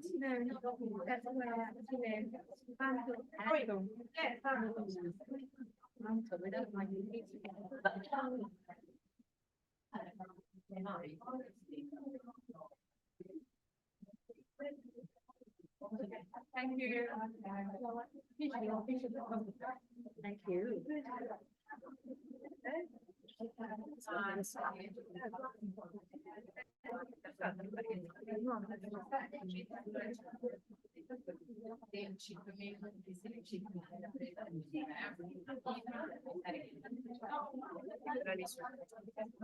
Sì, la presentazione interrompe questa condivisione, se poi lui metti il mouse, non lo so, cosa ti lascio?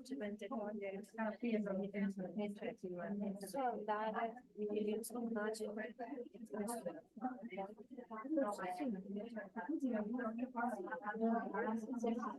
Non siamo in questura di qui. Sì, sì, sì. Il documento, questi nomi, perché non magari diversa dalle altre, volevo dire, no? Perché anche così abbiamo detto che non serviva, in modo che tu vedi solo della più possibile. Quindi secondo me ci conviene per ritirare e qui è questo è quello che serve per vedere no, scusa, non ti serve questo tiri su da qui che è lo zoom. Ho detto, cioè, da qua, la decisione, da quello che e poi condividere quello. No? Adesso condividiamo questo.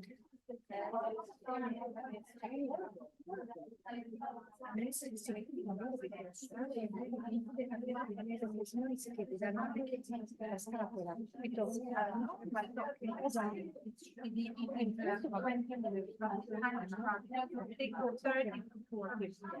sono felice, gente felice, però questo lascio così spingo, no?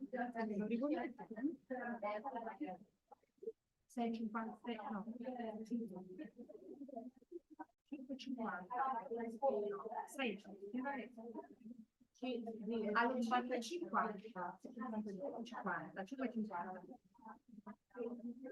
Grazie, grazie.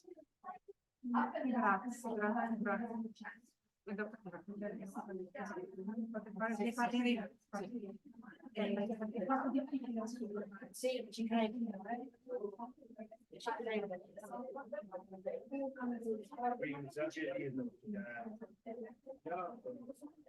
Grazie. Hai chiesto anche se può fare una della second che linguastico, perché anche linguastico stiamo facendo. We haven't got the presentation yet about but can we say we can say it, but we haven't got the presentation. Non si chiamerà il discussione, rimarrà quindi forse la cosa che ci sarà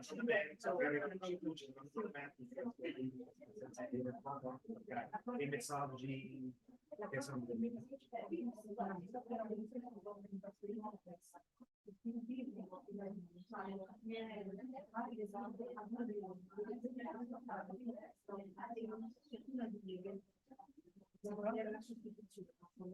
sì, ci sarà una soluzione, ma sta tutto è una Voi sapete, io non ho capito.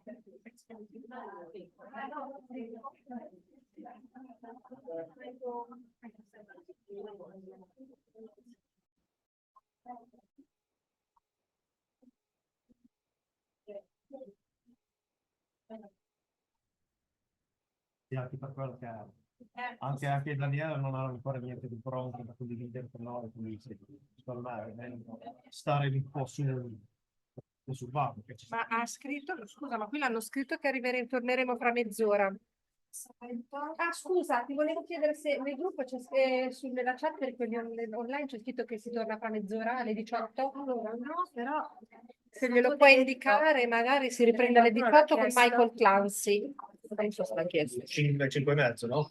Scusa, cosa ho detto io? Ho detto alle 6, scusa, 17:30, ho detto una sciocchezza, ho detto una sciocchezza, scusa. 17:30 fino alle, vabbè, 17:30, 18, fino alle 18 circa. sì. Allora, si riprende alle 17:30 con Michael Clancy. Ok, fino alle 18, dopo Basta. questo ne dà, basta. Ok, Grazie. Andiamo a andare dentro. Tu resti qui? Sì. E vuoi qualcosa da su, un caffè o No, grazie. Posso lasciare qui la mia borsa con la mia giacca? Che là l'ho lasciato di per la sedia. Grazie.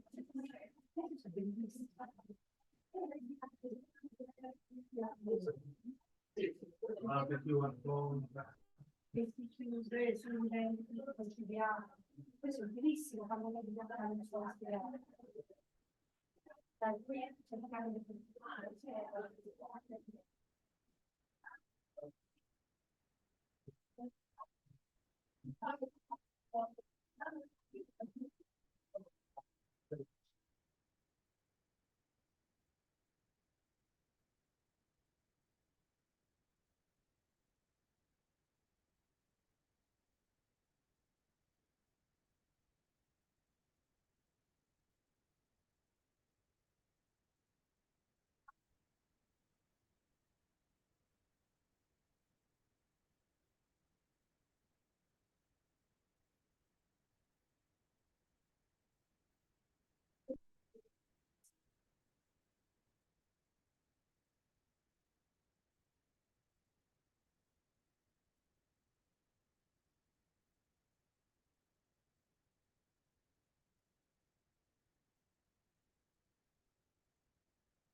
Poi è connesso la... No, No, lo vuoi utilizzare? sì. Grazie.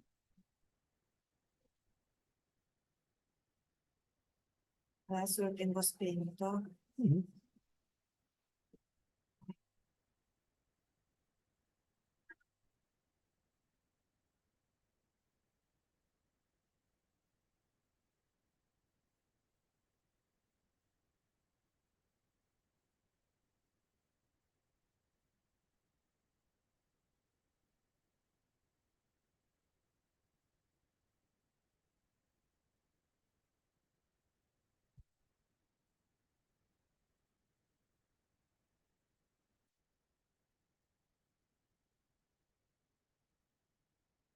All'ultima ora, quindi Sì, non durerà più mezz'ora, più una mezz'ora.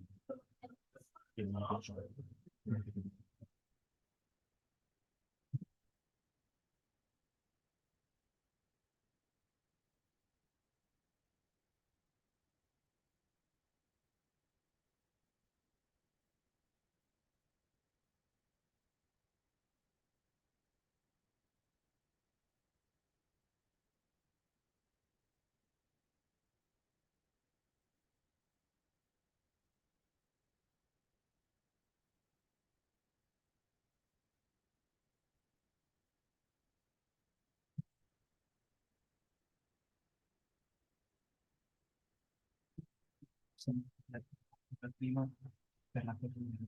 sì. E non la pista per usare Ah, devi chiedere la alla fiducia. pista. Grazie. Sì.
Certo, l'unica cosa se la scrivo a caricato perché avete fatto.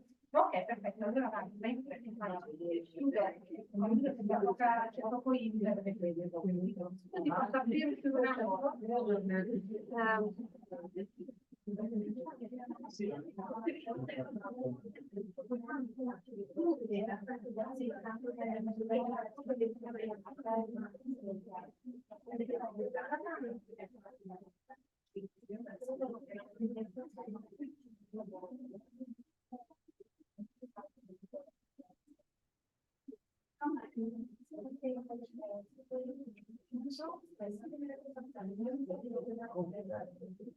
I think we're still waiting for a few people that are on their way down, so we'll wait another minute or two for them, and then we'll get started with the second session here, taking a closer look at some Cambridge resources and how life competencies, creative thinking, critical thinking that we're talking about. A couple more minutes.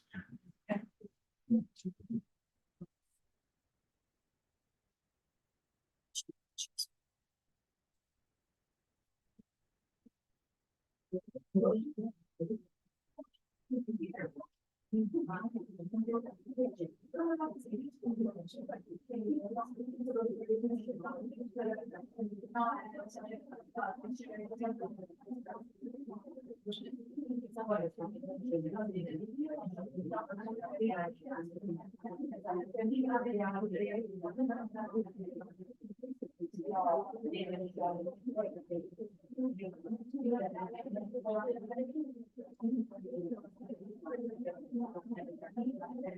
can we start? Okay, take your seats, and once we've finished, before leaving, there will be the certificate. You can collect the certificate here. Okay. Now, I leave it to Michael Clancy. Thank you. Thank you, Valentina. Okay, so for the next half an hour or so, first of all, I'm Michael Clancy. For those of you who don't know me, my title in Cambridge is Learning and Assessment Consultant, which essentially means I work very closely with our exam centre network. For example, with Antonello Girini from our exam centre, Platinum Centre, sorry, based in Pesaro, and also with Lotion Agents for Books. So some of you, not most of you, probably know Paolo Fognani, who was up here during the break. So I've known him for a number of years as well. So basically, I work together with all my partners on the ground. But so we'll be talking about Cambridge resources, as I already mentioned some of you, and we'll be looking specifically at how you can use Cambridge resources to bring things like competencies into the classroom, and to bring some of these ideas about how to develop critical thinking skills and creative thinking skills that Sarah was so eloquently discussing in the past couple of hours.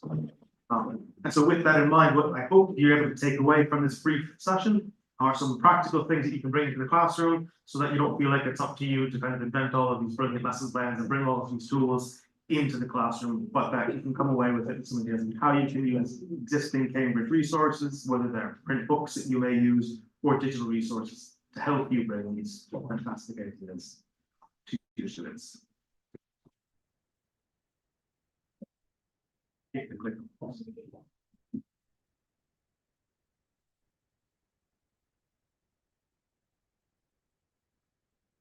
Cool.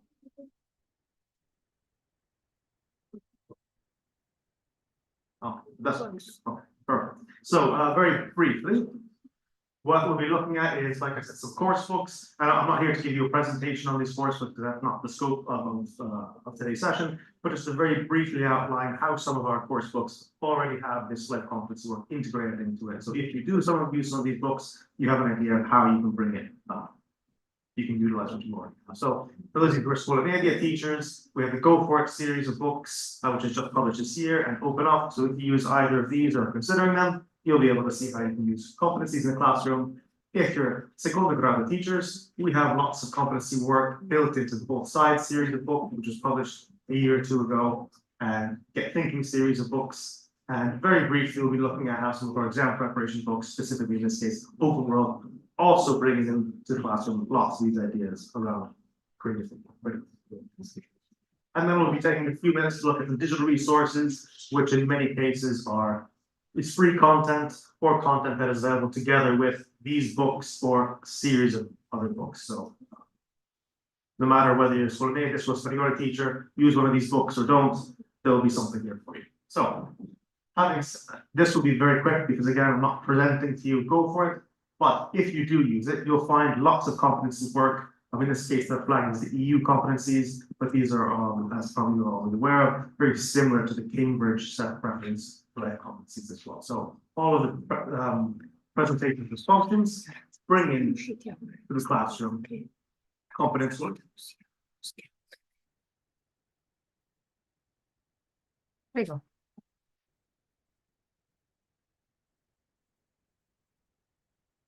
So, for example, here you've got social and civic competences, and you've got basic functional practice. In this case, talk about English in Italy. So it's opportunities to show to your students how they can use the English language, not just when they're traveling abroad, but also when they're here in Italy. So encouraging them to use their own natural accent, their own natural way of speaking, and demonstrate that they can use this in a practical, functional way to communicate with perhaps tourists or with other people that are not native speakers. And so every time you have these functional cases, you have the opportunity to bring in. In this case, as I mentioned, social and civic competences, but oftentimes it's also about emotional development, recognizing the needs of someone who maybe isn't a native Italian speaker or whatever maybe unit might be. You'll find also a bit difficult since we've got the bar at the top, but all of the skills and cultures presentation, which you find in each unit, also bring into the classroom. Competence work, in this case, initiative and entrepreneurship. And we also have lots of culture projects, which do something very similar. And as you might expect, culture work talks a lot about culture awareness and inviting our students to reflect on what's presented in the book and how they can apply it to their own everything. Open up here, we have something very similar. Skills and culture always flagged with competence work. Functions pages also always flagged with competence work.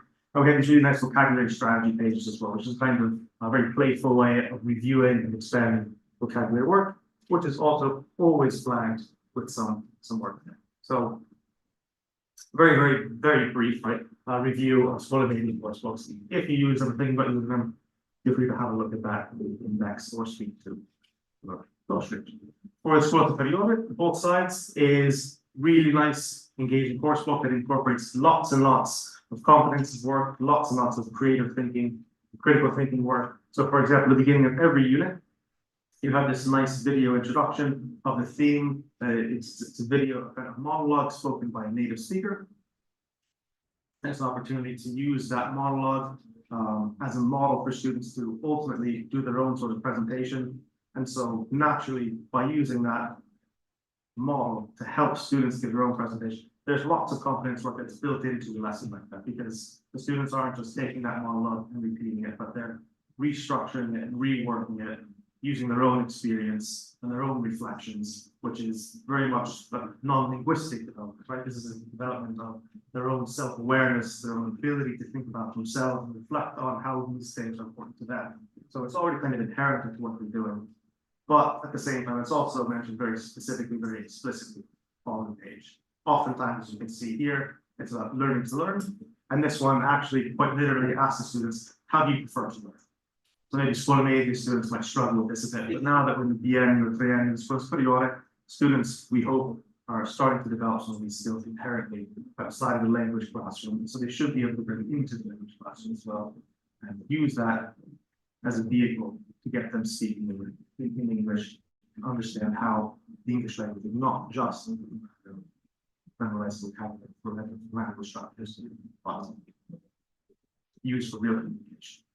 Likewise, we have lots, so the both side series of books have many lessons divided into focus on individual skills development. So we have double spreads about reading, writing, listening, speaking in each unit. And every time we have focus on reading, we also have lots of educazione civica work, of course, you know, that is very often, if not always, also directly linked to complex work. And likewise, focus on culture, as you might expect, brings in things like digital citizenship, educazione civica, which is really the same thing, quite analogous as the digital literacy competence that we were talking about before. Get Thinking has something quite similar. So where we have lots of reading practice in a book like Get Thinking, oftentimes we use that reading vehicle as a way to reflect on the students' own life, bringing that competence work.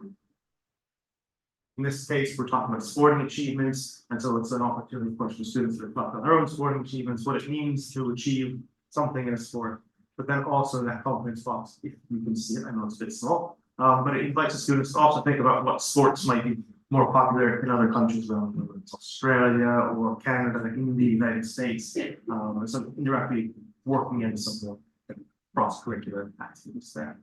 And on the other, the flip side of the coin, later in that same unit, instead of sporting achievements, we talk about sporting fails, as it says there. And so here we're working on the same kind of intercultural, multicultural approach, discussing different sports that are popular in different parts of the world, but bringing some more empathy into there by talking about how things can possibly go.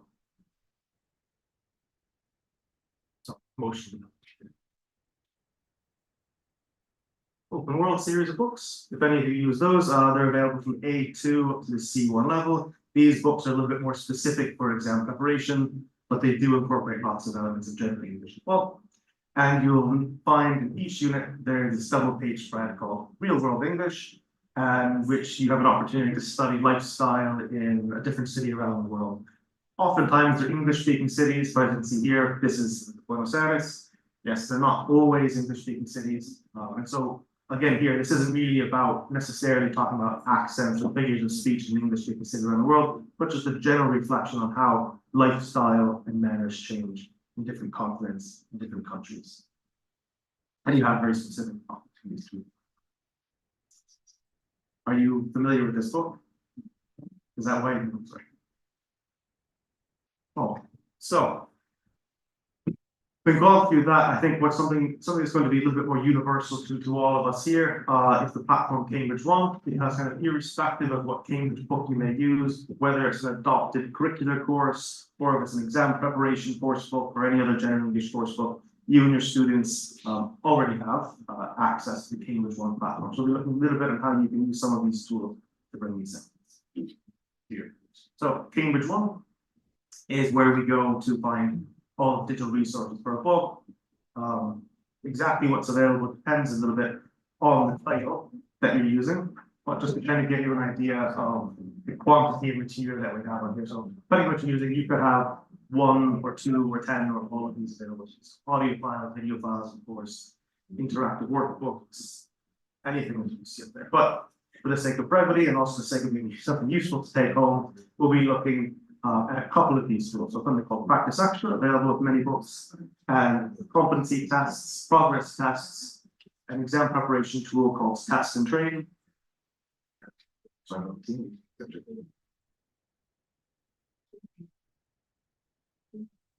And as I said, these tools are available with the majority of books that you may use. So Practice Extra is a kind of online workbook. But the important thing to remember here is that it's not a big workbook that you have put onto the platform. It's a separate additional set of exercises that's developed specifically for use online. So this we have available a compact series of books, a complete series of books, open world series of books, prepare, or any others. If you're unsure of which book you're using, if it has these types of tools, we can just come up and ask me at the end of the session, or right to Antonella or something that's functioning the right direction. But essentially what that is as I mentioned, online workbook, separate from print one, divided by units, and provides students with additional vocabulary practice, additional grammar practice, and it's all automatically corrected. And so by allowing or encouraging our students to use this, we're promoting learner autonomy, and we're promoting critical thinking skills that help students be able to even when teachers like yourself aren't. In some cases, we also have not just vocabulary and grammar practice, but we also have some productive skills reinforcements. So you'll find that there's writing prompts with model answers, in this case, not necessarily flagged as Cambridge exam preparation tools, but you'll know are quite similar in the approach, quite similar in the layout. And we have the opportunity to deposit these into the platform. Likewise, we have extra speaking practice with the opportunity to use artificial intelligence, speak production software for students to work on their pronunciation, listen back to the recording before they submit to the platform.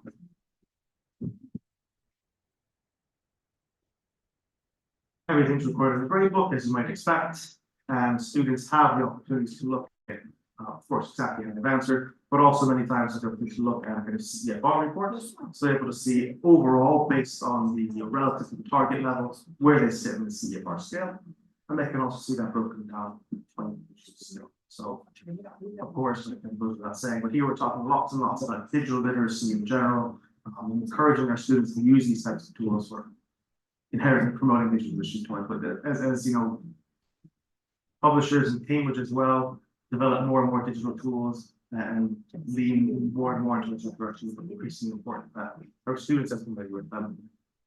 And by giving this to them, encouraging them to use it, you're obviously promoting that and also saving yourself some time and correction, because these are tools that they can work through predominantly online. Brings us to another tool that I think is pretty interesting to be aware of for those of you who do Cambridge exams, and that Test and Train.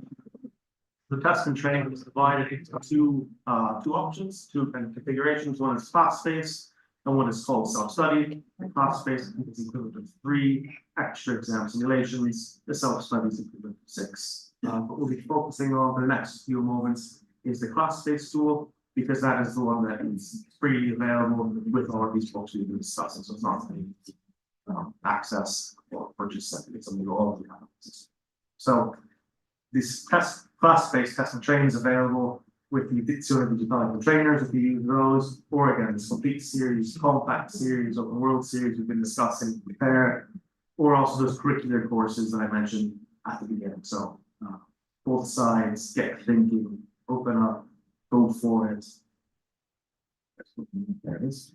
All of these books include free access to this exam solution software. So how does it work? Well, it's divided into 2 sections. One is this test and training exam practice, which is that it's exam practice. It's not a pure simulation of the exam, but it's laid out in a way that allows students to do the exercise on a PC, a Mac, a tablet, or a smartphone. They want to do it that way, and allows them to jump in and out of all of the exam parts, jump in and out of all of the exam tasks, and repeat them as many times as they want. Hopefully, giving them the opportunity to focus in more close to the skills, the marks of the exam that they work on. It looks a little bit, also, in addition to that, you've got, of course, information about the structure of the exam, hints about how best to prepare for each exam task, lots of those extra tools that you'll find in books like our training. It's automatically corrected, but more importantly, that it provides instant feedback. So when students complete their set of exercises, they click check, and they see green check, it's correct, right? Obviously, a little red X is incorrect. And if they click on any one of those green checks or red X's, they also see some justification and some explanation on why there's the incorrect answer, or if it's the correct answer, why. So it's essentially personalized feedback for everything the students do. And this comes back to what I was mentioning a minute or two ago, that it's a way of obviously talking about digital literacy, but more importantly, I think more specifically talking about things like learning to learn, critical thinking, because by giving them this second tool, we're giving them the opportunity to reflect on their own answers and reflect on where they went wrong, why their thought process is wrong, how they. There's one thing, of course, to hear from you, the teachers, but it's another thing for asking them to think about it on their own, come to that conclusion. Here's a brief little video just showing you what the experience looks like.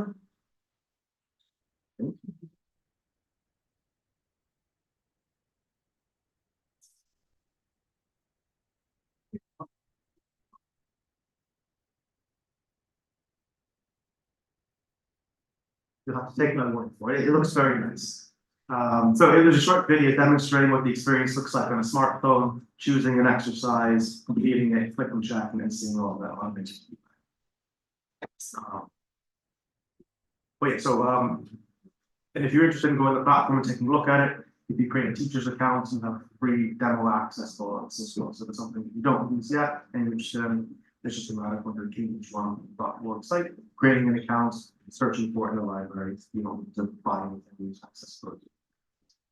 And then we have the online practice test, which in this case is a simulation of the new digital version of the exam that Antonella mentioned at the beginning of today's session. And that's a little bit what it looks like.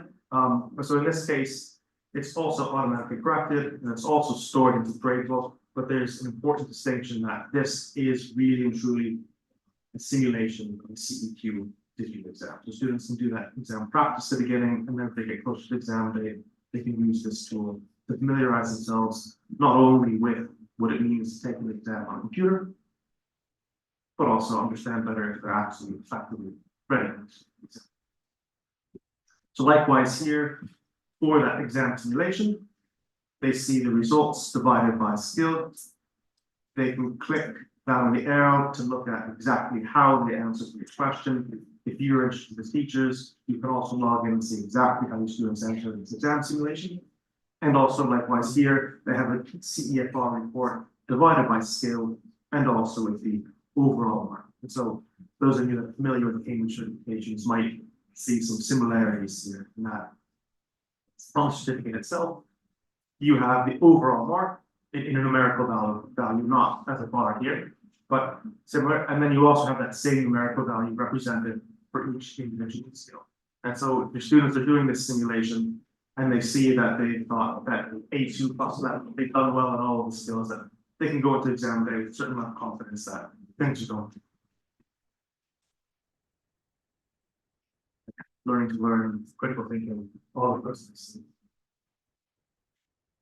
And so that brings me to the CEQ Digital, because if they're using this tool, it's, I think, worth considering passing the digital version of the exam if you haven't already considered it.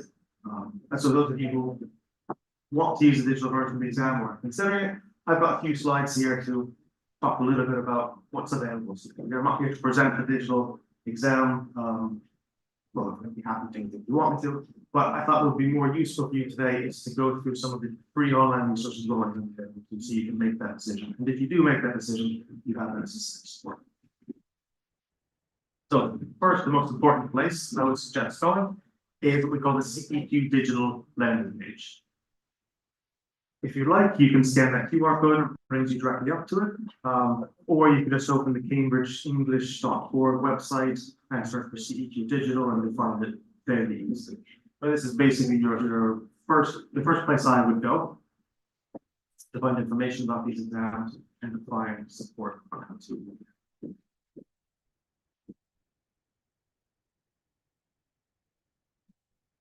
Some of the things you'll find in that landing page. I'm sorry, do you need to? Yeah. Did you have it? Oh, I'll wait. I'm sorry, go back a second. Okay, so I'll wait a second if anyone wants to scan the code.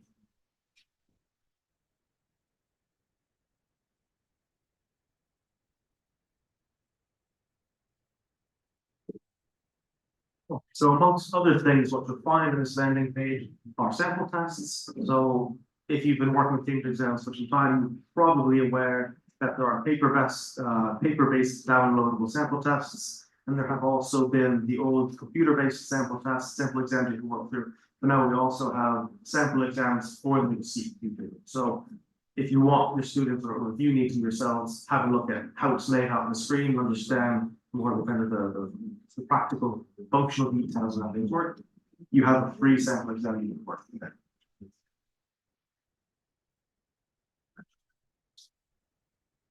There's also FAQs and brochures. The FAQ contains, as FAQs do, general questions about the exams, but also general questions about each of the individual parts of the exam. So common questions about the reading test, common questions about the writing test, common questions about the listening test.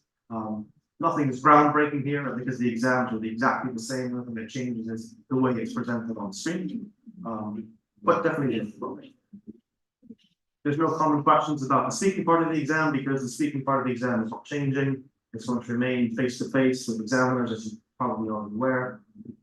That's kind of an important thing we'd like to talk about that. You can't really replicate that speaking exam experience in front of the screen in the same way you can with exam. The handbooks have also been updated. If you're not familiar with the handbooks are basically kind of the Bible of our Cambridge exams. There's one for each level. It gives you a really incredibly detailed explanation of how each part of the exam works, how you as teachers can help your students prepare for it. Lots of external links to support free lesson plans, lots and lots of guidance in there, and also examples of each of the exams. And they've been updated somewhat recently in the past couple of months to include specific information about the digital exam. And then more specifically, it's included lots of screenshots and visual information about how it will look on the screen as compared to the face. So that's really what we need to sell. It's the look. You've got that all on that books. You can also find links to that via that CEQ digital landing page or just using the search bar for the keywords. And another thing that I would certainly recommend looking for or bookmarking or taking note of is this teaching tips for Cambridge English Qualifications Digital. It's an online brochure with tips. That's the link. I think I don't know if there's a QR code for this unfortunately, but that is the link down at the bottom. And it includes tips, obviously, but not only tips, but includes also references to additional free Cambridge resources like Write and Improve. That if you're not familiar with it, it is a free platform run by Cambridge that uses artificial intelligence to automatically correct students' writing prompts. So it's a great tool no matter what format of the exam you're using, but it's especially useful if students are going to be using the digital exam because they get practice on checking the prompts on the same device that they use in the exam. Lots of extra ideas, and it makes lots of references as well to the Cambridge framework for life competencies, specifically, as you can see here, digital literacy cards and some of these other tools that can be specifically used and manipulated and modified for lessons on how to prepare students. And more extra ideas with some practical tips and references to other external platforms, like one that's very, very new is in fact still a kind of beta version called Cambridge One Voila. Again, it's completely free. You go into the platform, you choose your level, you choose what skill you want, and you get lots and lots of prompts of reading practice, listening practice that are very similar to the digital exam. Cambridge One is free, yes. The access to the resources is almost always linked to a book. So you as a teacher always have free access. And if you need to unlock the material related to a specific book, you can write to me, you can write to your agent, you can do it via Danelle, via an email, I can provide you the codes. But then for students' access, it's if they use a training or use any of these other books, they'll have access to it. So in the majority of the cases, it's not an extra cost. But this one here specifically, this Cambridge One Wallet, is entirely free.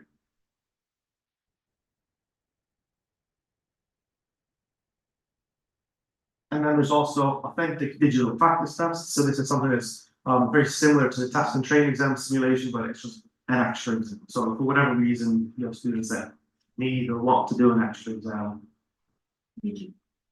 Exactly, digital, yes. Another simulation before the exam day, you have this other option that allows students to do work in one exam, and they can do it 3 times. The first time is when it's assigned by a teacher, and they get to see a report very similar to the one that I was just speaking to you about.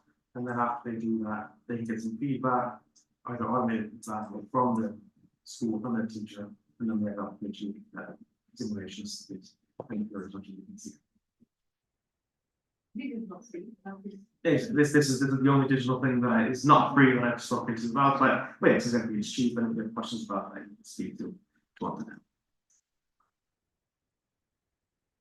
This one would be very similar to the actual database, exactly as it is. Exactly, yes, Exactly as the experience for the students is exactly, it's the only thing that's different is that they're accessing it via the Cambridge One platform instead of having to log in and do an exam day, but yes, the view and the layout of the student is exactly the way it would be for the issues. And it's even used 3 times. Because it's corrected and not. Yep. Exactly, and the other interesting thing about that is that the test and training tool, as I already mentioned, is available with lots of course books. And so one of the benefits of this, if you're interested in it, is that this is a separate exam, it's a different simulation, so it's one of the students for sure, for certain, have not been exposed to in the past. And with that, I think that's about it. I mean, happy to answer any questions. You have questions about the books, the online material, anything you want.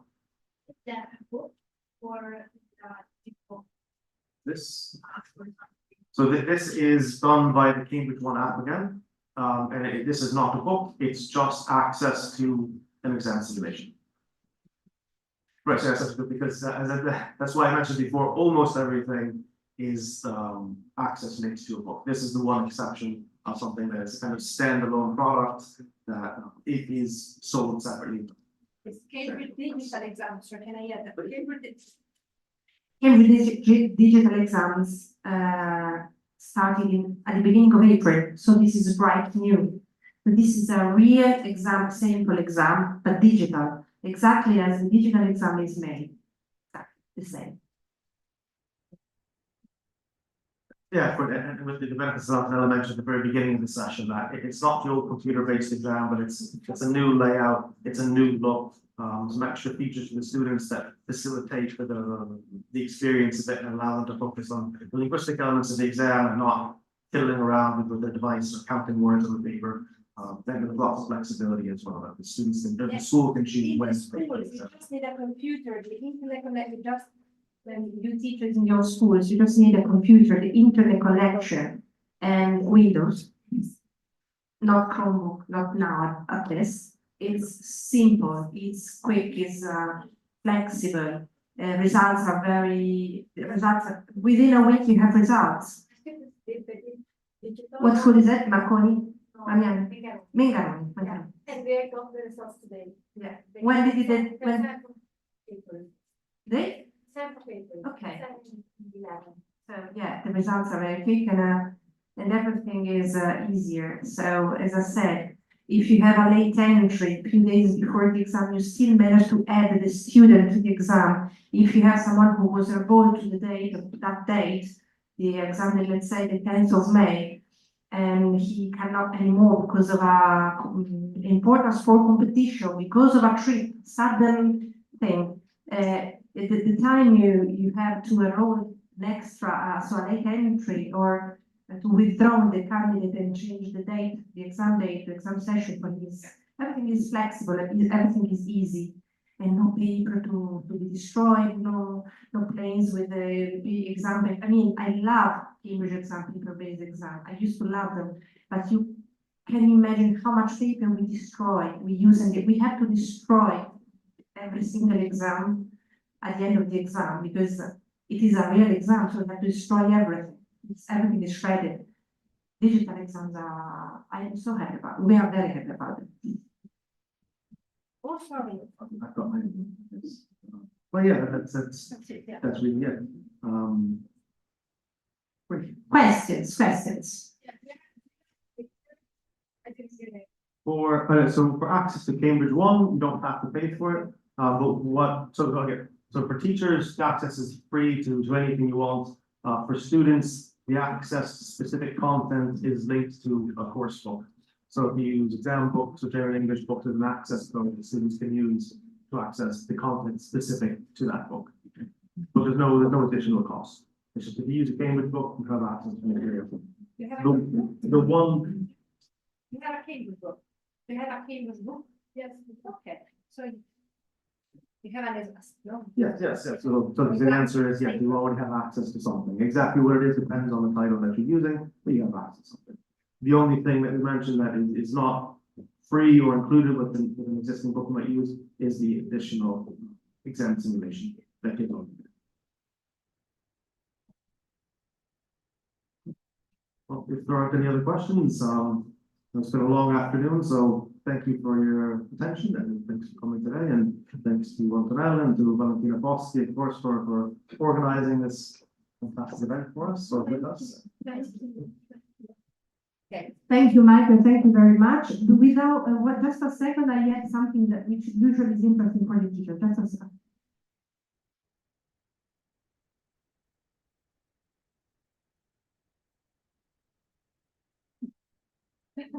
Okay, so there was a little problem with Italian trains, as you know, and delays with trains, and so difficulty with getting to Naples, let's say, for Sarah now.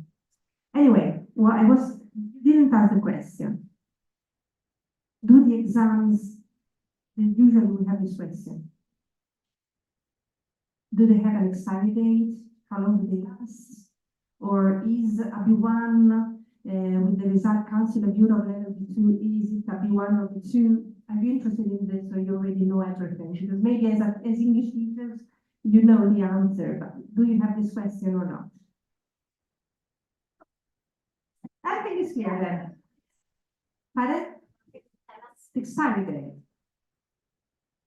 Sure, I can say a couple of things, but I'm sure you'll have some things to add. But so essentially, the answer is no, that there's no expiration dates. But of course, there's a little caveat to that. So for Cambridge, the exams don't expire ever because it's not a kind of multi-level test that kind of photographs, as we say, your linguistic level. But there's a specific structure and percorso that people follow to arrive at B2 and to take that B2 course, the C1 and take that C1 event. So it's considered essentially a kind of diploma, a certificate of that level that doesn't ever expire.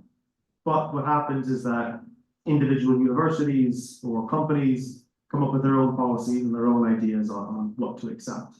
So this would be the same thing for any certified one. Imagine that they probably have their own policies on how long things are valid for or aren't valid for. But then the real question isn't what Cambridge thinks or what any other institution thinks, but what the university of the students want to apply for things. And so oftentimes what we see in Italy, universities will accept Cambridge certifications that have been done in the previous 3 years, sometimes 2 years, sometimes it's 5 years. So it's really kind of a matter of inquiring with your local university or university where your students are doing. But what I can say, and I'm very happy to be able to say, is that as of I think a few weeks ago, thanks to Francesca Palazzo, or thanks in part to Francesca Palazzo, I'm sure many of you know, who's our recognition manager, there are now 100% of the public universities in Italy that accept Cambridge exams. So exactly in what time frame is the real question, but they all accept Cambridge University certifications.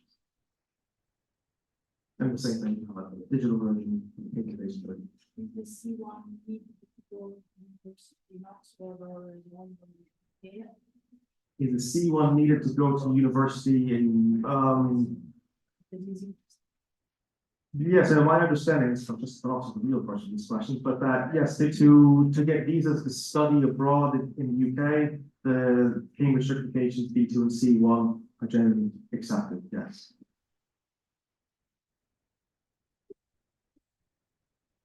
What you already know, thank you. I guess You already know it, but I remind you that when you sit for Cambridge exams, let's say you sit for a B1, or as a teacher you sit for a B2 or a C1. Depending on the score you get, depending on the average of the scores you get for each component, reading, using English, writing, listening, and speaking, you get a result with a score.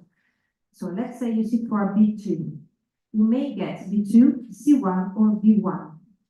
Always for every Cambridge exam. This happens for every Cambridge exam. So you sit for a B2, you can have a B1, a B2, or a C1. You sit for a C1, you may get C1, B2, or C2. You sit for if you sit for B1, you can get B1, B2, A2, not A1 or not C1. That's the upper level and the lower level. So you get the certificate. You can always get the certificate. If you, yeah. If you get the C1. Yes. You're available. Yes. Your level. Council of Europe level C1, and that is a C1 actually. It's not an advanced. This is the difference. It's not an advanced. It's a C1. If you need to certify a C1 level, that is recognized as a C1. For yours, it is a C1. The one thing to add to that is that then for the universities, then what happens is how they interpret that. And so it could be, so I live in Bologna, for example, so the University of Bologna has the policy that if a student takes a B2 first, that they get that C1 certificate, it's recognized by the university as a C1. It's not given that every university in the country has that policy, so again, it's a matter of contacting the university or looking at the Cambridge website where we have a lot of this information already available, or just looking into it yourself, but yes, you get a C1, B2, or B1. The recognition of that. Yes. Are there any other questions? No. So I want first of all to say thank you to Michael because he's always ready when we need his help and he's always so useful. I mean, the information is always there when you ask him. So I want to say thank you very much. And thank you for all of you for being here because it has been a long afternoon, hopefully useful. And I want to say, of course, I want to thank also Antonella for helping us to organize this. Clara who is possibly on her way to Bologna and then to Naples. Yes.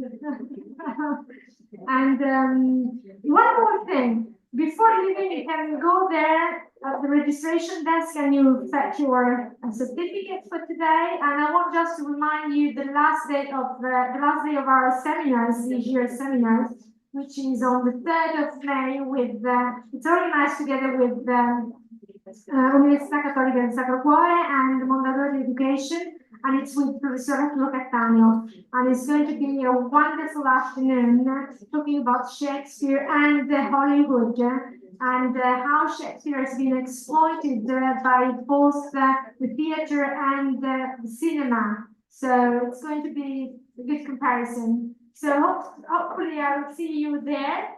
It's a Friday evening, and so we're going to say bye-bye for this year series. And we're going to think of the next one.